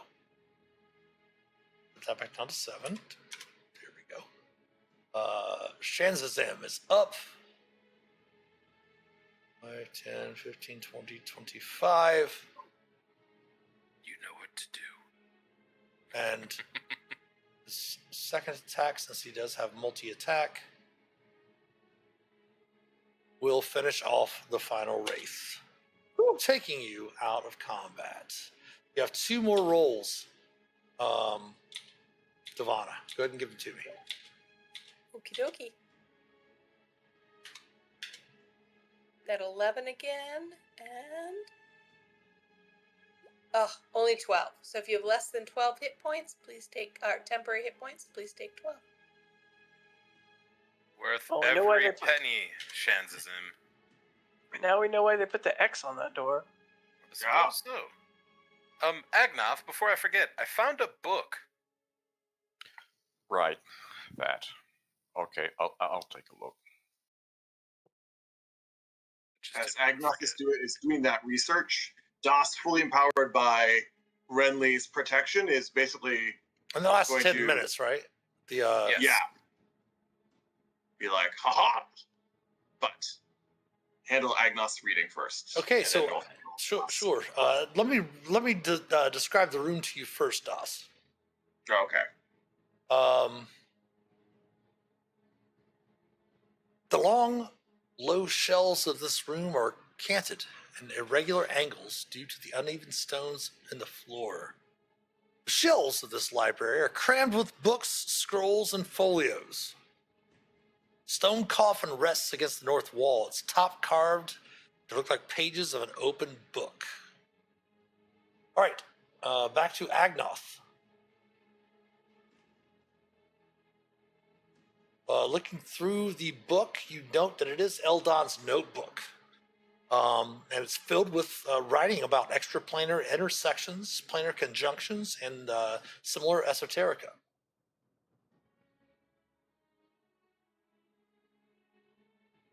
So what have you learned so far from the three? Well, you haven't encountered Eldon yet, but seeing this notebook, it gives you an idea of his knowledge.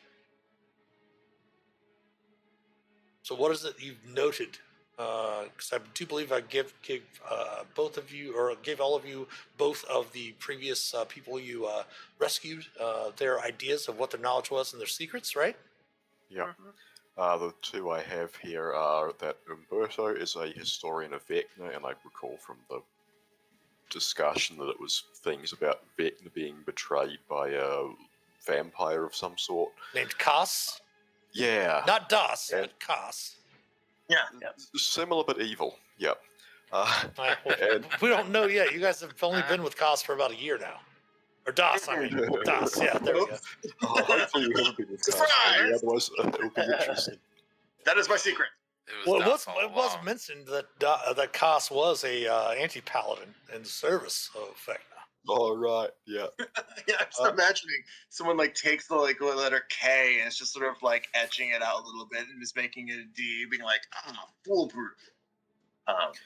And Sorry. the second one was Sal having a vision about a desiccated man causing something terrible, something not specified but terrible to happen. And you have easily been able to intuit when you, especially when you were like taking a short rest, that her vision was of Vecna. Right, and she didn't know what Vecna was, but we Yeah. got the impression ourselves. But that's pretty much what's in the book. So it appears that Eldon, Extraplanar? yes, Eldon has a. Let me go ahead and put this here for you.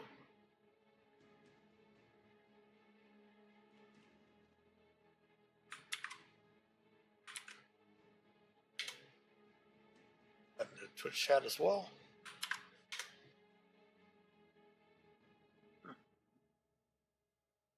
But where is Eldon? That's the question. Indeed. Well, there was at least one more door back, or two more doors back this direction. Are you going to tell your companions what was in that room at all, Das? Oh, sorry. Yes. Yes. Oh, yes. More books, Agnoth. More books, even carvings of them. Oh, well, I think we should go look at books because there seems to be a lot of stuff about knowledge. I'm like getting trapped in like in rooms here. There we go. They seem to be wanting about papers. It's always good to search papers. There's that room. You could also check the room. You really didn't check the room where the Arguras Which were. one? Here, the X ray. Oh, this one? And you didn't check the room where the wraiths were either. I'll do that one if you want to do the Barl Girl as Minerva. Yeah, hopefully it doesn't smell as bad as the litter.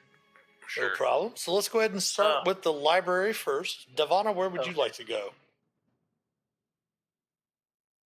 I'll do that. My apologies. Shanzazem is back here with Renly. I think I will just hover right where I am, kind of in between both groups. Okay. And go ahead and take your Twilight Sanctuary down now. Yes, okay.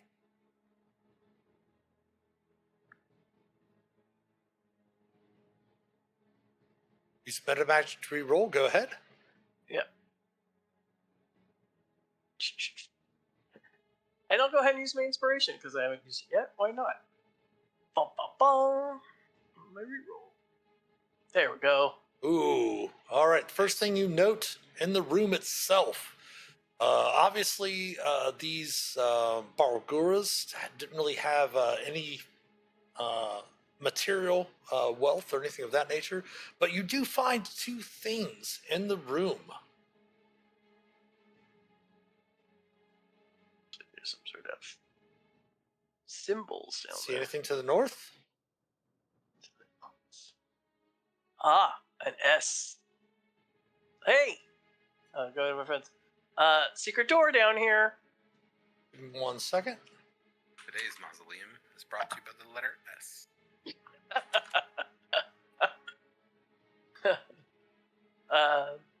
I'm gonna wait till everyone comes. I'll keep looking, and I'll just wait till everyone comes to. And if you note, There's another door here, and if you right? note to the west of you, Yeah, there's a door. oh wait, that's not a secret door. That actually is there. My apologies. Yeah. There I we go. will relay that on down to Doss and Agnoth just to make sure they heard. All right, so Yeah. let's go back then over to Renly. Yeah, I'll just make investigation check in this small room, just see if there's anything of note real quick. I'll be like, coming, as I hear, Mhm. them finding stuff. Let's see what I got. That's not bad. Looking about, all you see in this room again, all of the urns like shattered across the floor, heaps of ash and bone dust.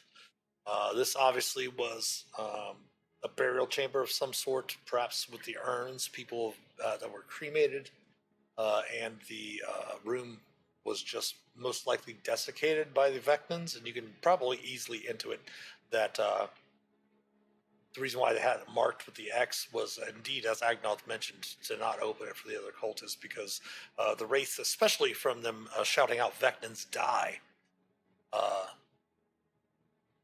they were definitely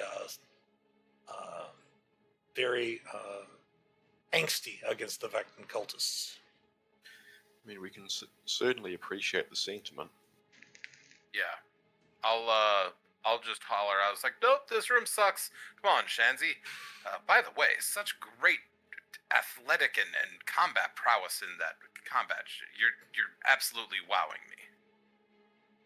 To our mirrored friend who has been super helpful. I have that effect, he says. Knocking the rust off a little bit, which has got to feel good to get rid of these cultists. Indeed, it does. I hope you don't mind. I did when I found out that the enchantments of the Water Clock Guild did not hold us any longer. I returned the water weirds and the water elemental back to our native plane of the plane of water. However, if you need the water elemental back, he did mention that I might perhaps be able to summon him back if needed. If it is dire, he said. Not gonna lie. That is outside the scopes of our agreement, and I will go ahead and bring him back if needed, if I deem so. Of course, I would never dream of dishonoring our agreement. Not gonna lie. He steps in this room and he goes, ah, and brings himself back to his normal size. Yeah. I'm like, you're the coolest person I've met in this entire mausoleum. Corridors are a little narrow.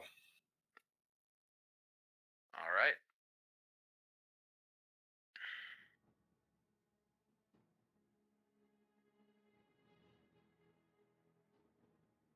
All right, so you find yourselves in this. Ridley, you're staying in there in the room where Minerva was, or are you going to the library with the rest of them? Minerva, what do you think? I don't want to leave you alone in the Yeah, mausoleum that keeps trying to kill us. Let's go to the library first. That secret door's not going anywhere. All right. Sounds nerdy to me, but I'm in. Well, people probably people probably need help going through books. I don't know. Excuse me, Captain. You're standing on my my flipper. Oh, heavens. Sorry.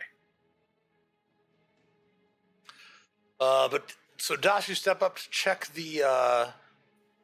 Yep.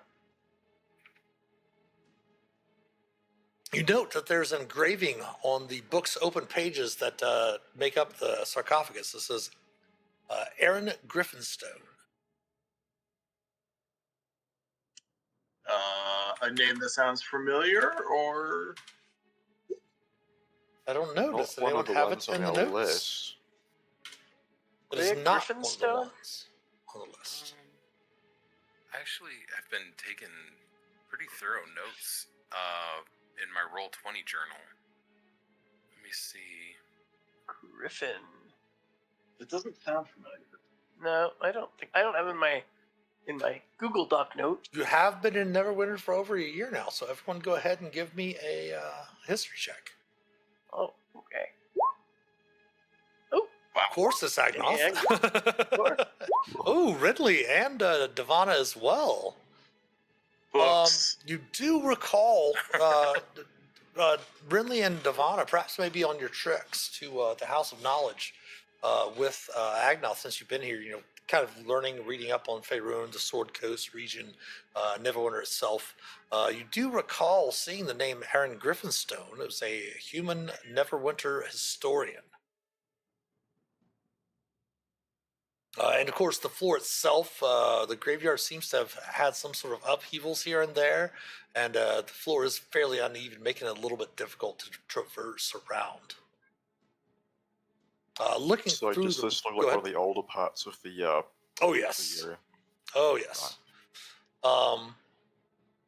You do note that the books throughout the shelves do contain a very not only esoteric information and such like that, but an odd hodgepodge of eclectic works. Most likely, I mean, with all of you being experienced adventurers, not having to make any checks, you can definitely tell that perhaps maybe even the cultists brought and contributed their own personal libraries to this collection.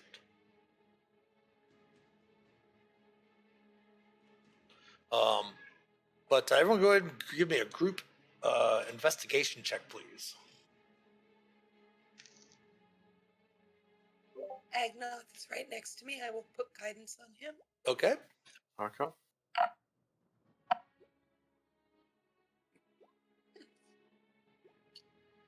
Devon. Books. Looking through, you do note that there's a collection of sinister books, many of which are duplicates, but does include a few valuable tomes. You do note that there's a book that describes something known as the Eye of Vecna. Oh. And it also If anyone- details the Hand of Vecna as well. If anyone shows that to Minerva, she perks up. I will point it out to Minerva. It doesn't really necessarily tell you the details of what the hand and the eye do, but it does give you a bit of information about each one of these artifacts, as it were. How about where to find them? But the information that you can get from these is this.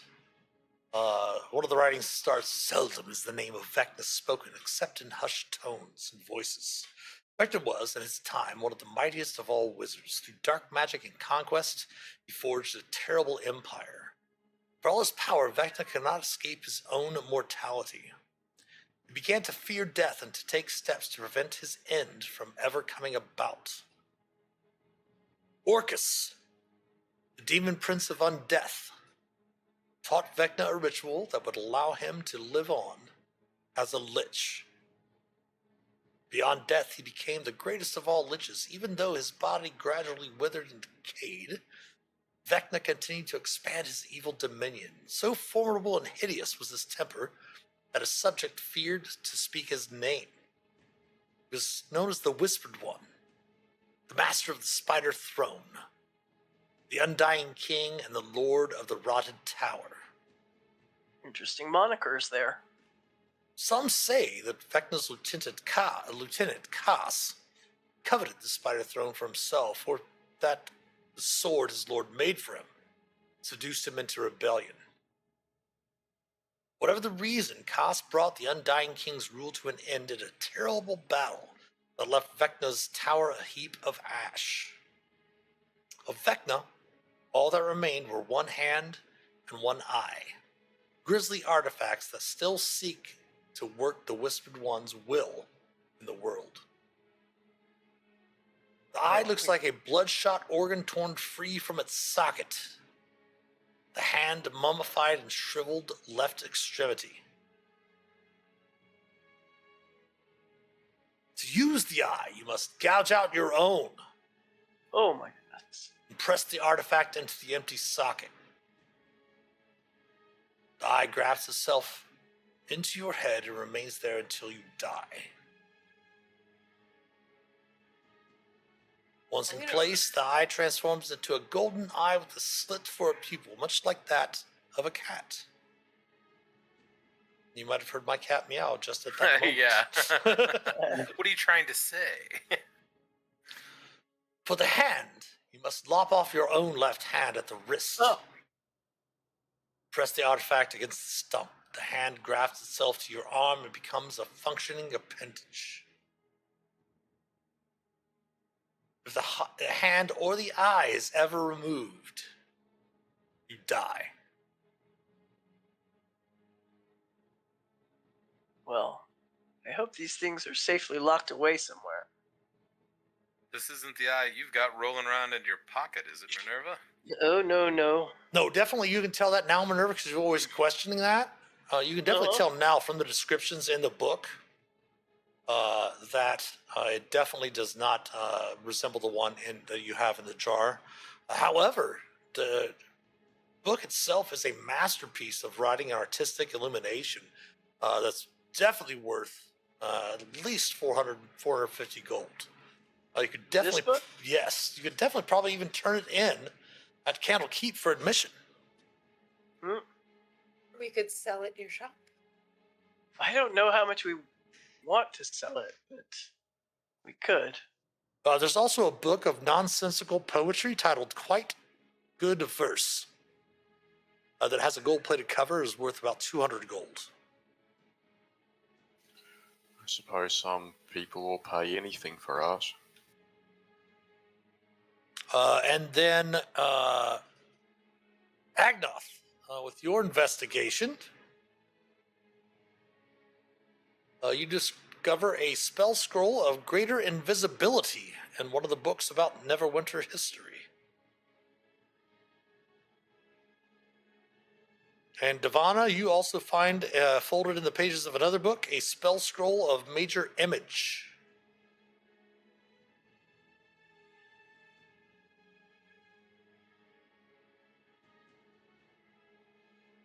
And after your dedicated search, the Shield of Faith spell expires, as does all of spiritual weapons. And I hate to be the one to crash us back into reality as well, but I'd be curious to hear what Das says about this, but the Whispered One is a term that we have heard in, and I speak Aquan to Shanzazem, not common, so I'll make kind of trying to keep it to ourselves. I'll say Exandria, and don't and just kind of leaning into the like. I think if there was any doubts whatsoever about this being like our soul-bound mission, this kind of cements it. That there's that connection, and I'll ask if Das did any of those monikers, nicknames, what have you mean anything to you? No, not from my knowledge. There may be individuals in our return pantheon that, have some similarities in that sense, but none that meet the specific levels and story that described here of a human then lich that then became a god. All of our gods have existed since the dawn of time. So I don't want to, think. I think we're all bound together. I don't think you have a separate part of this, but I mean, Ooh, Midcoast in chat. Once, a long time ago, I had an overly generous DM, and I was able to get both the hand and the eye effect now. Ooh. Oh, oh. I can tell you that in Dead by Daylight, I have both acquired the hand and the eye effect and have attuned to them. Ah. I did not escape. Oh. Does that turn you into Vecna? No, Vecna got really pissed off when you take his items in TBT and like comes after you and kills you. Ah. Because if you have his eye or his hand, he can just kill you straight out and not have to sacrifice you on the hooks. Dear Lord. Now it's time to be Simon Belmont, I hear. Actually, it's what's his name? Trevor. Trevor. Oh, Yes, good old Trevor is the new survivor, along with Good old Dracula Trevi. from Castlevania. Well, Minerva, Devana, Agnoth, I'm assuming you've heard of the Whispered One as well, and Mhm. I have What? not, Shanzazem says. Please, extrapolate on this. oh, Or expand, sorry, wrong word. okay. So I'm trying to be mindful to not share secrets. I'll say, well, Shanzi, my boy, it seems as though Shanzazem, these. please. Oh, sorry. I thought we were bonding. Cool nickname. Anyway, it seems that these cultists are not just roaming around directionless. It seems like they are worshippers of a extra super duper ultra mega foul being known as Vecna. And I was just trying to talk amongst my comrades here that I've heard of him. That's all. Have you? I have, who is not. Your world seems far away. It's not a plane that I've ventured to before. That's not really important. What is important is that we still have some prisoners here that are desperately needing help, and if we are thinking about this being not just some run-of-the-mill couple of people trying to get some power and earn some extra coin, this is a cult of Vecna. I think we all need to take this just a little bit more seriously, myself included. I'll give kind of like a knowing roll of the eye. With that seriousness, then Shanzazem will begin casting a spell. Oh, Do I need to counter this, Shanzazem? no. Tongues. Ah! Well, that would help. Well, there is a secret door back there, so. Yes, indeed, there's another secret door that was discovered with Devana's passive. Yeah. Das with Go ahead. dismissive, with Dustin's dismissive, whoever this is, whatever this human termed god, is still no match for the returned deities of my homeland. Bring on this Vecna. In the meantime, though, we have a couple doors left to explore and a couple more people to rescue. I don't know, this dude's pretty gnarly. And he's not. Okay. Right, so this might just go straight back, right? But let's open that door anyway. And there's another door over here. There's one over here, and there's one there, which I think probably just goes across. And you do find the means to open it. Okay.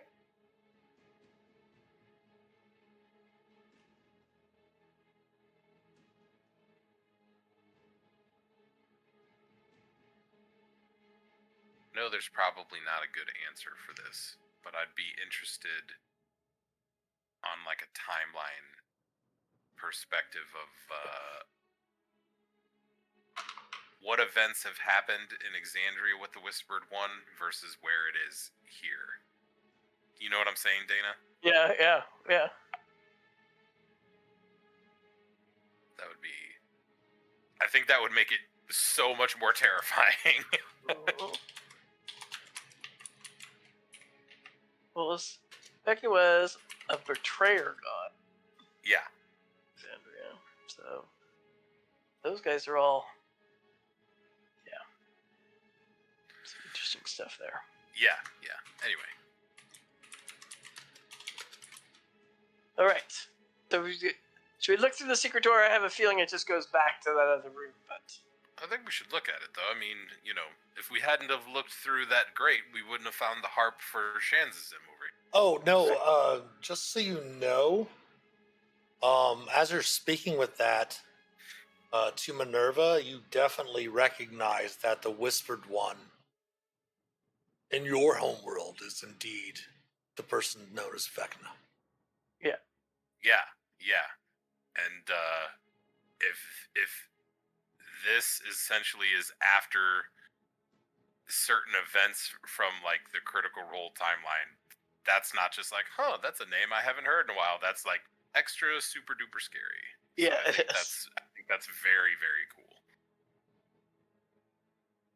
Anyway, secret door or regular door. Well, I'm just acting off of habit. I'm not supposed to open this. Did you say it was locked or? No, we you've had to discovered. Yeah, you definitely discovered the means to open the secret door. Okay. Indeed, it is a passageway that leads to the other secret door to the library. And there's nothing in the hallway, right? Not that you can see. Okay. Well. Okay. Well, go in. Yeah. It is a normal hallway so far. All right. Devana moves up to keep her eye on Minerva. I'll go all the way up to the other door. Bam! No, I'm just kidding.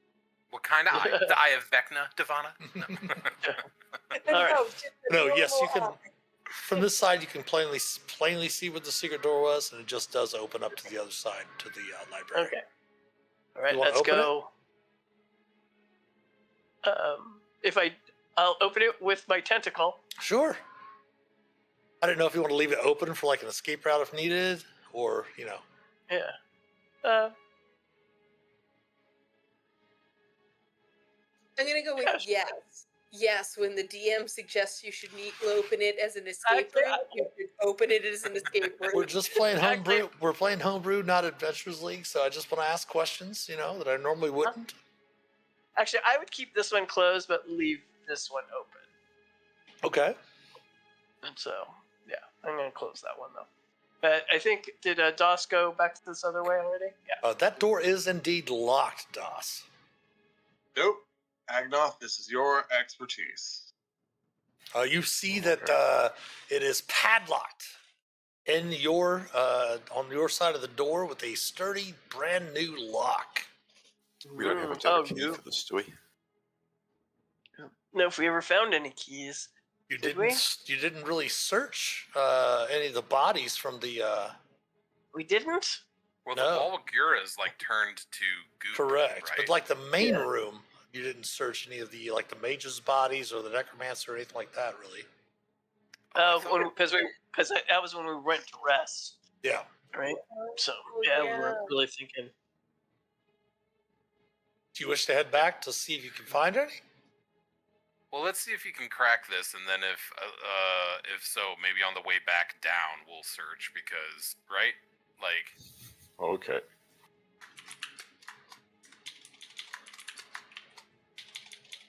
Thief sources dexterity, right? Yeah.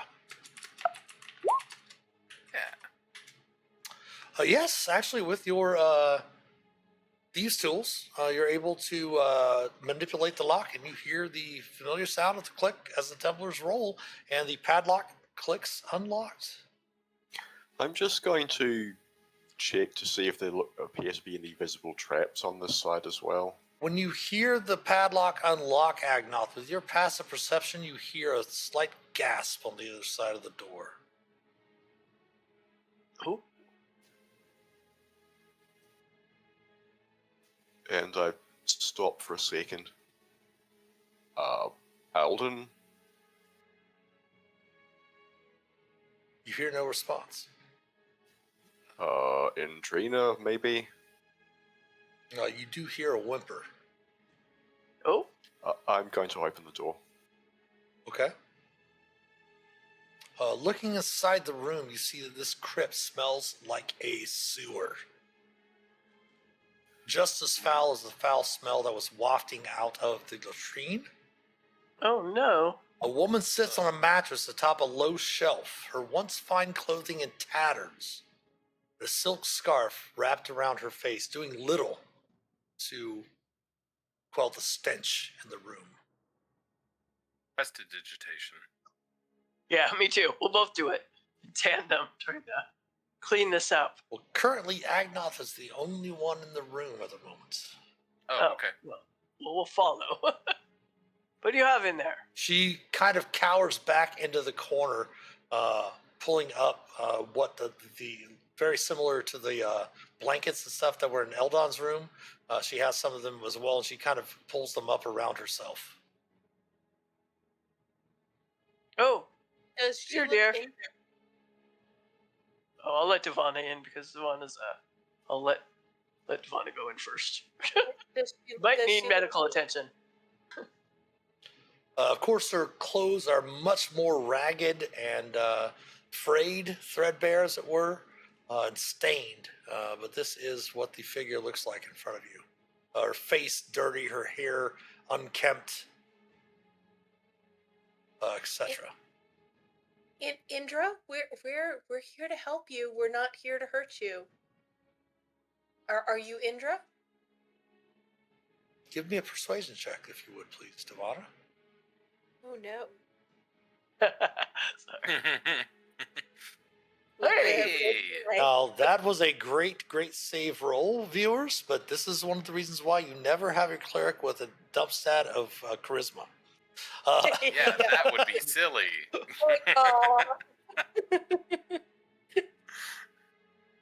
I swear I'm nice. She kind of the covers come down a bit as she like pulls them down a bit from her the scarf on her face. She's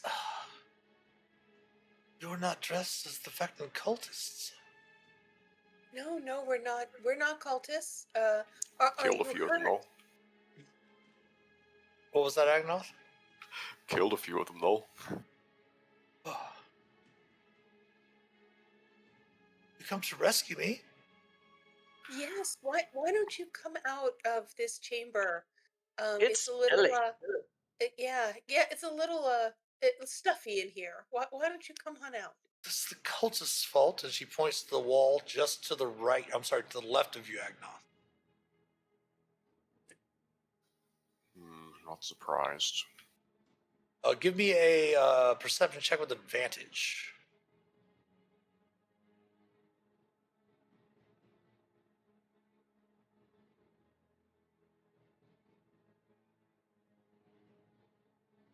You should see a secret door there.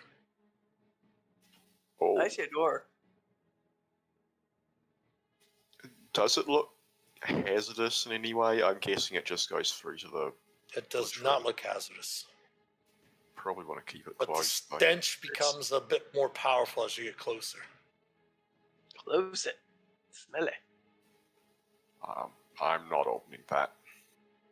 I just gesture for her to come on out. She does mention that it leads to the latrine, and every once in a while they would come in and open the doors and fill her chamber with this foul stench. That's quite mean. I say. I'm going to pull up my shirt one more time for the stream. Cultists cause problems. Come out, dear. I can help mend your dress a little bit and clean you up. Let's get you free of this place. Do you have You know where you are? Do you have perfumes? She says. I let me check.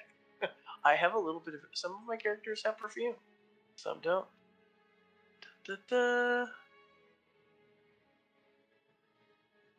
Devana will walk out because the stench is something, but she'll be gesturing. Come on, it's safe and less smelly out here. She will come out here with you after your Yeah. persuasion check. Yeah. I don't have perfume, but I can make things smell better, and I'll use prestidigitation to make a lovely, much more pleasant scent. Okay. I'll hand her my perfumed handkerchief, which I do have. Oh yes, you do have that. Yeah. She'll definitely take that and replace the foul scarf that is just like spotted with stains. that she was using from that and kind of throw it down to the ground. She goes, "That was one of my favorites." And she puts the scented, perfume-scented handkerchief over her mouth, and you see she like inhales deeply, and you can see like a little bit of the creases in her brow and such from her imprisonment kind of smooth a bit. She kind of chokes back and looks to you, says, "How did you find me? Where are we? Who sent you to rescue me?" Lord Neverember sent us to find you. And you see a look of shock on her face. Are you What, kidding me? is that surprising? Yes, I'm sure that Lord Neverember is behind my imprisonment. Really? Why would that be? Well, I can feel it. That's quite an accusation. Anything behind that you might be willing to share? I mean, we are starting to hold some sway. I'm sorry, I'm Captain Renly. These are the 10 eels. We're here to rescue you and all that. But we're gaining quite a reputation. If you need assistance on pleading your case when we get out of here, all the information we have could help. Give me a persuasion check, please, Renly. I shall do so. And you may have advantage since Minerva gave her a perfumed handkerchief. Aha! Mm-hmm. Not great, but Well, pretty good. I just assumed with my knowledge that Lord Neverember would be behind my capture. Ooh, dish. But you think he's caught up with cultists? Cultists? No. What do you Well, mean that's- cultists? Well, that's who captured you. That is They're clearly strange. causing the problems. Um, For real, we can show you a whole bunch of Take- dead cultists. Take back your Yeah. inspiration, Devana. We have wholesale merchandise to sell you on with exactly the statement. And before she gives you the information, it is close to the ad break, so we're going to go ahead and take another small little break here, get some information from Trina here real quick when we come back on the other side. So use the restroom, stretch your legs, and all of that good stuff, and we'll see you on the other side of the ad break. So stick around. We'll be back in a few.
Yeah.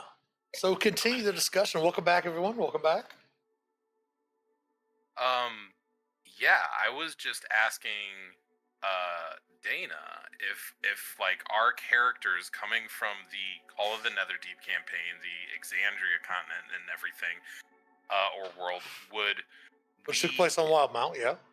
Yeah, which would we be operating under the assumption that the events cataloged by Vox Machina has taken place? Because if so, our impression and the reputation of the Whispered One, aka Vecna, is significantly scarier. Yes. Like came close to taking over the world, was stopped by legendary heroes, and now he's up to something here, and that would not only I think 100% convince us all that like this is the soulbound mission, this is exactly what we're supposed to be doing, but also, holy shit, this is a little bit of an uphill climb. Yeah, I mean, for sure, and I definitely think it was after Vox Machina Call of the Netherdeep. As you do that, as you mention that or speaking that with one another, does this pertain to our world as well? Andrina gasps as all of you go rigid, save Das. And you have mental images. Das, you kind of stagger a bit as this comes to your mind as well, but not in the same fashion that your companions do. And an image comes to your mind of a forlorn creature in foul robes, whiffs of tarnished gold hanging from different parts of their body, a large crown. Seems to be weaving some sort of arcane eldritch magics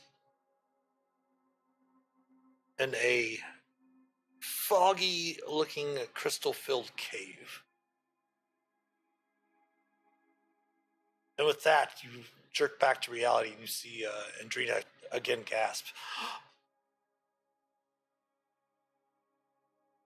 Is everyone all right? What was that? I just saw a foggy crystal cave. I'm looking at my companions. I did as well. Normally I like to pay for my hallucinations. I don't know, and like I'm trying to look inquisitively at like Devana or Agnoth to see if they experienced the same thing. Yeah, Devana has kind of a look of shock on her face. Did the figure look familiar in any way? That was my question too. Again, it was very foggy, but it definitely had a dark foreboding about it. You couldn't really see it clearly. You could easily surmise that it might have been Vecna. Mm. What the connection is, or how you might have seen it, you're not really sure. Like, why would that flash up? And I'll look at our the person we recently rescued. Did she seem to have a vision too, or is she just looking at us? She's looking at you, like when you all kind of seized up. Is everyone okay? Hmm. Please tell me more of these cultists. Is this not Lord Neverember's work? Why would you think it was Lord Neverember? Well, she kind of looks to Captain Renly when, since Renly had made the persuasion check, and she says, "Well, I've collected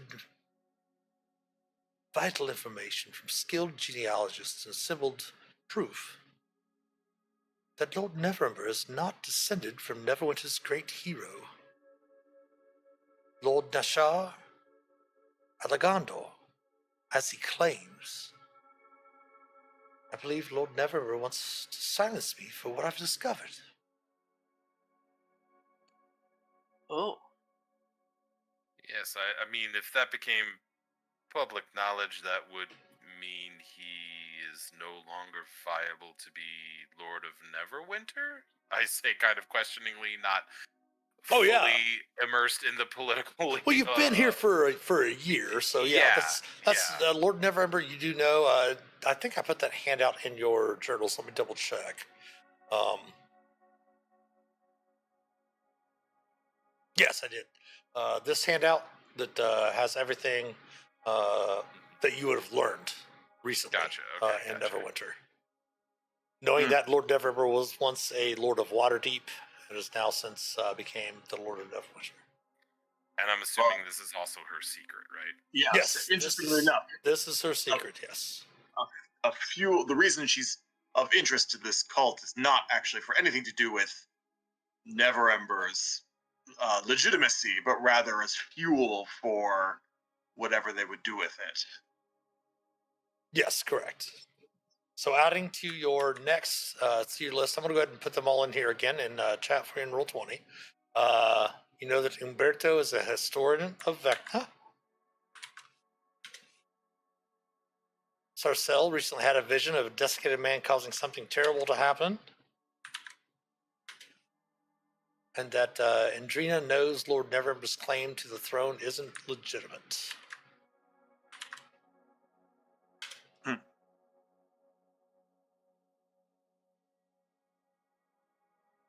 Well, Indrina, friend, I'm sure you don't want to be in this place very much, given its smell.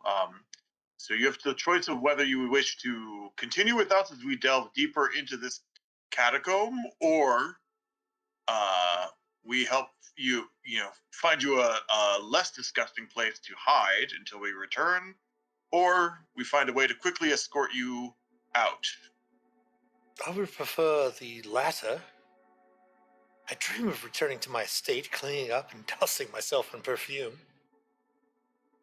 I do not know anything about this cult of Vecna or anything of that nature. But if Lord Neverember is behind my rescue and not my imprisonment, that is something I should love to examine. I very much doubt that Lord Neverember would have sent us to rescue you if he knew what you know. Indeed. Yeah, he might be oblivious to the knowledge that you've unearthed, and just from my experience, what it's worth, seems like a decent fella. But we have some bodies to search. I could word that differently. We have some investigating to do, and we could lead you out on the way back to do so. If you would, that would be so kind of you. What do you say, Eels? Get this woman in a less stinky place and See if we Yes. find anything on those mages we came across a couple minutes ago. Well, at least over an hour ago, Yeah. because you did take the short rest. That's right. But she does chat with you a bit as you're heading back, and does mention something that you had mentioned something of others being captured. Yes. She says that she does recall that when she was brought here, her blindfold slipped. She describes to you this scene. It's got to show the art, right? Oh yeah.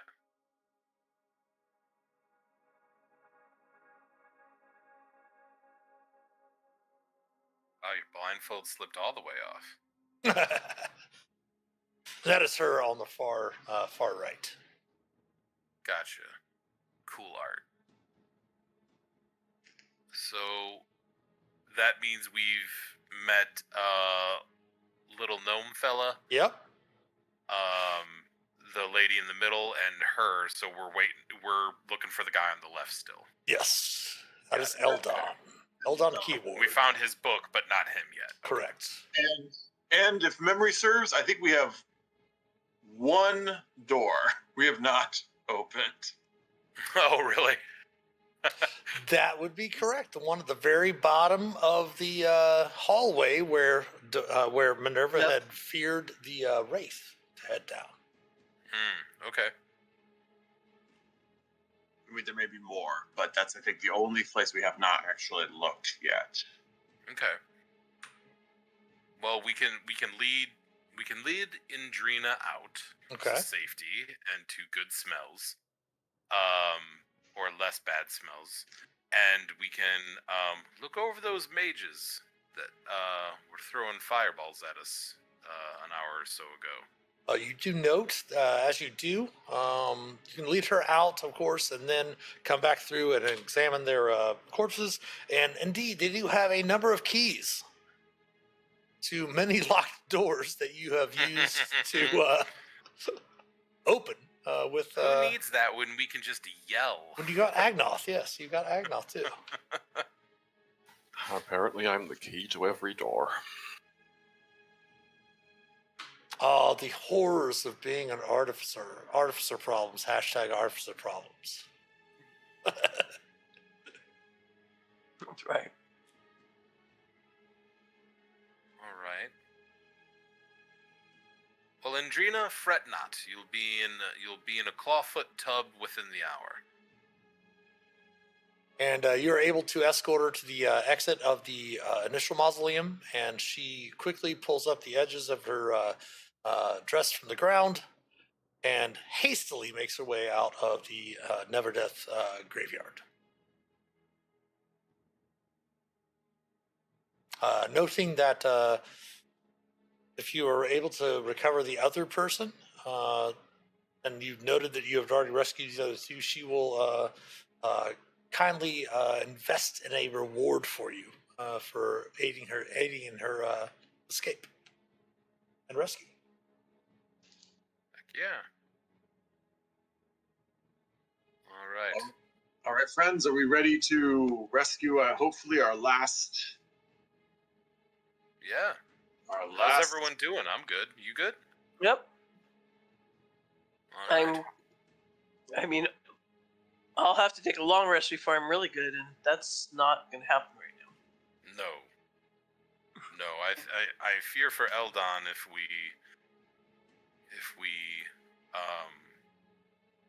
don't move forward with haste. These cultists are not just causing problems, but they're being downright cruel.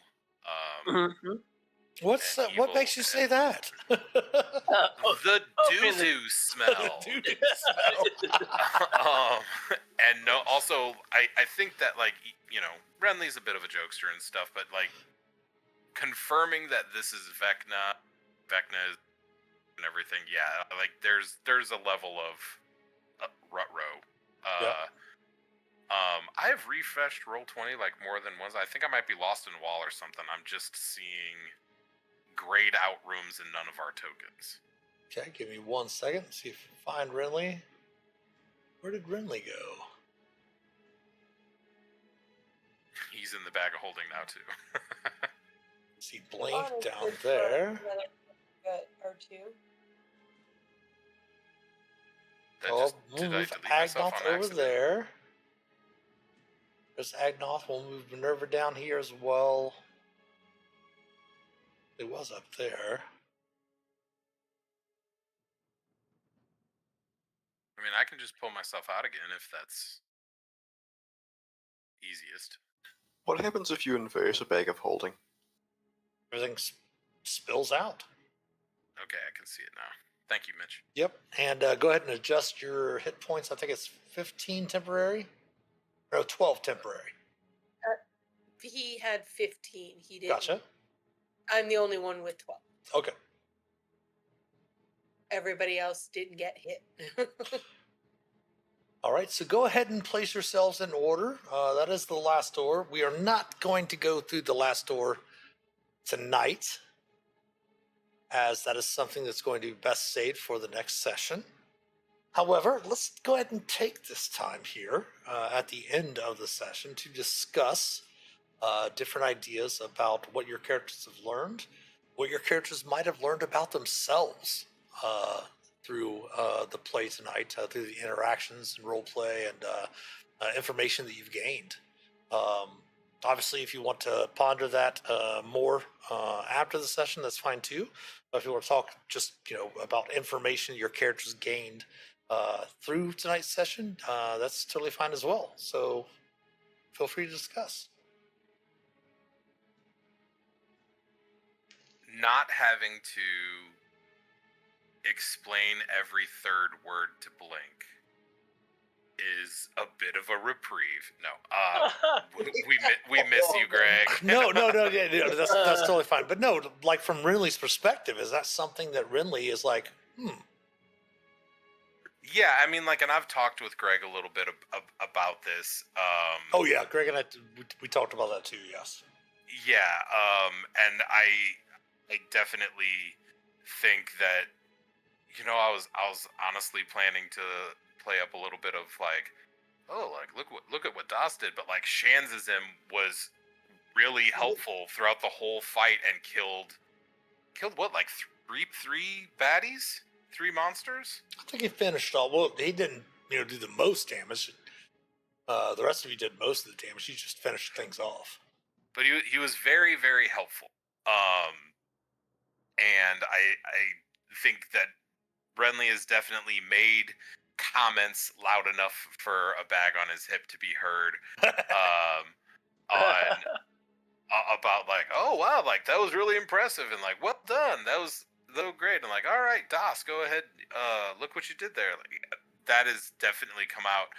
I do think that whatever he was thinking, and I don't know about the rest of the eels, but the ones from Exandria, learning that this is tied to the Whispered One and Vecna is like a very much like gulp. Like, I thought we were pretty powerful, but ruh-roh. Right. Yeah. I mean, this is a betrayer that we're going up against. That's pretty big deal. Yeah, I mean, like the ultimate boogeyman. So like the Whispered One, when you read that, it kind of connected. Yeah. I think that is terrifying. I mean, you threw out some names that I guess if you were from Faerun, as or like maybe like an Asmodeus or some other people of like, oh crap, like everyone recognizes Orcus. Yes. Yeah.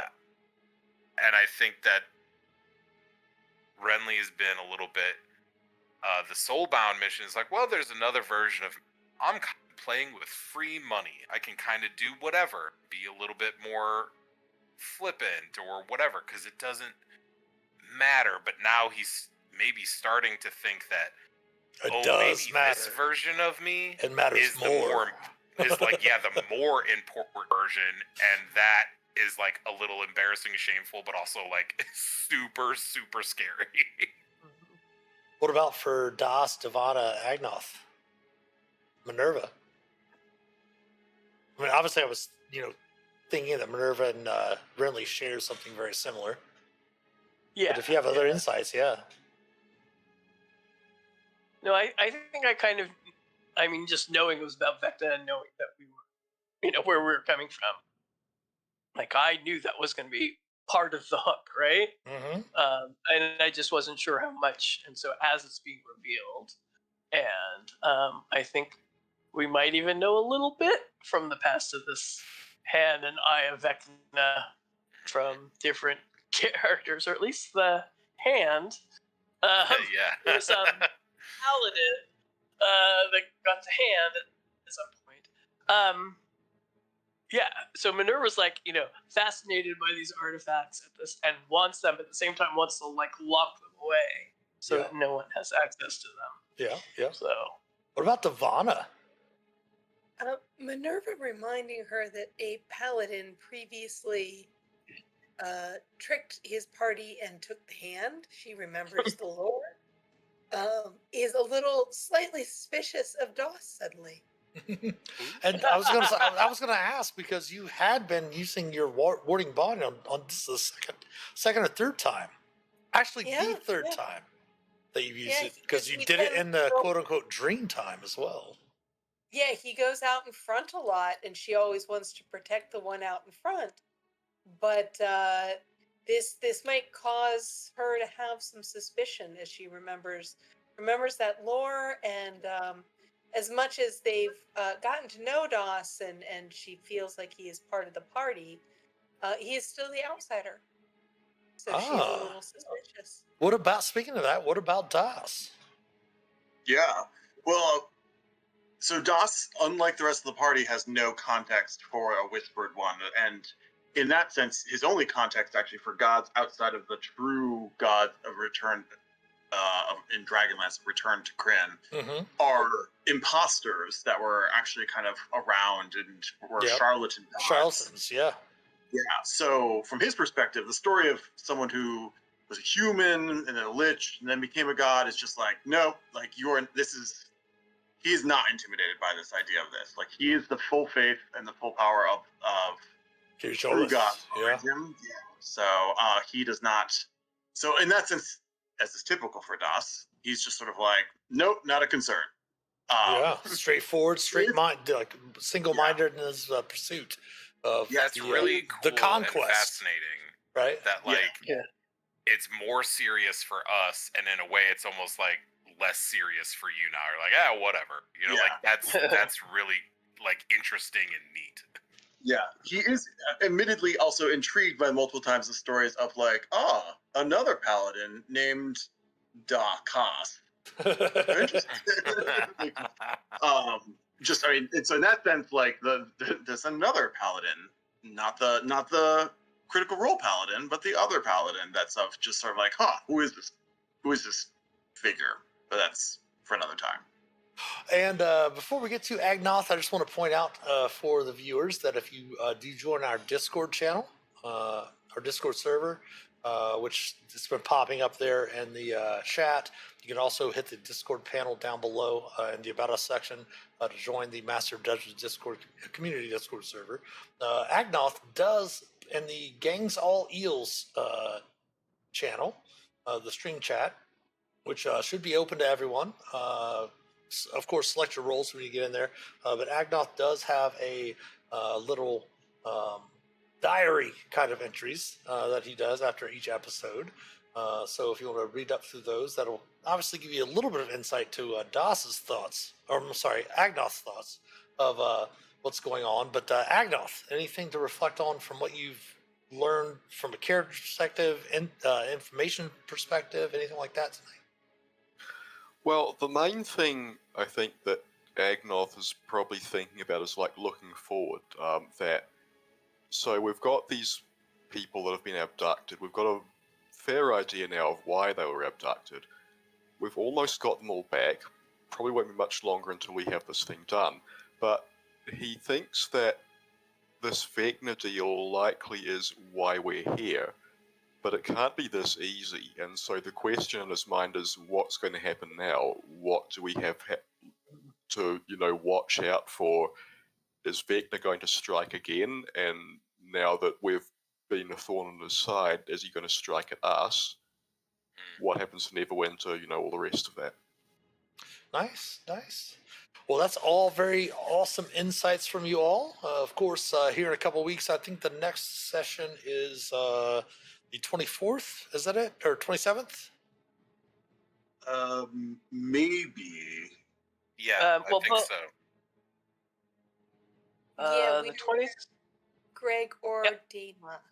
Yeah, you're down Minerva and so that's up to you guys.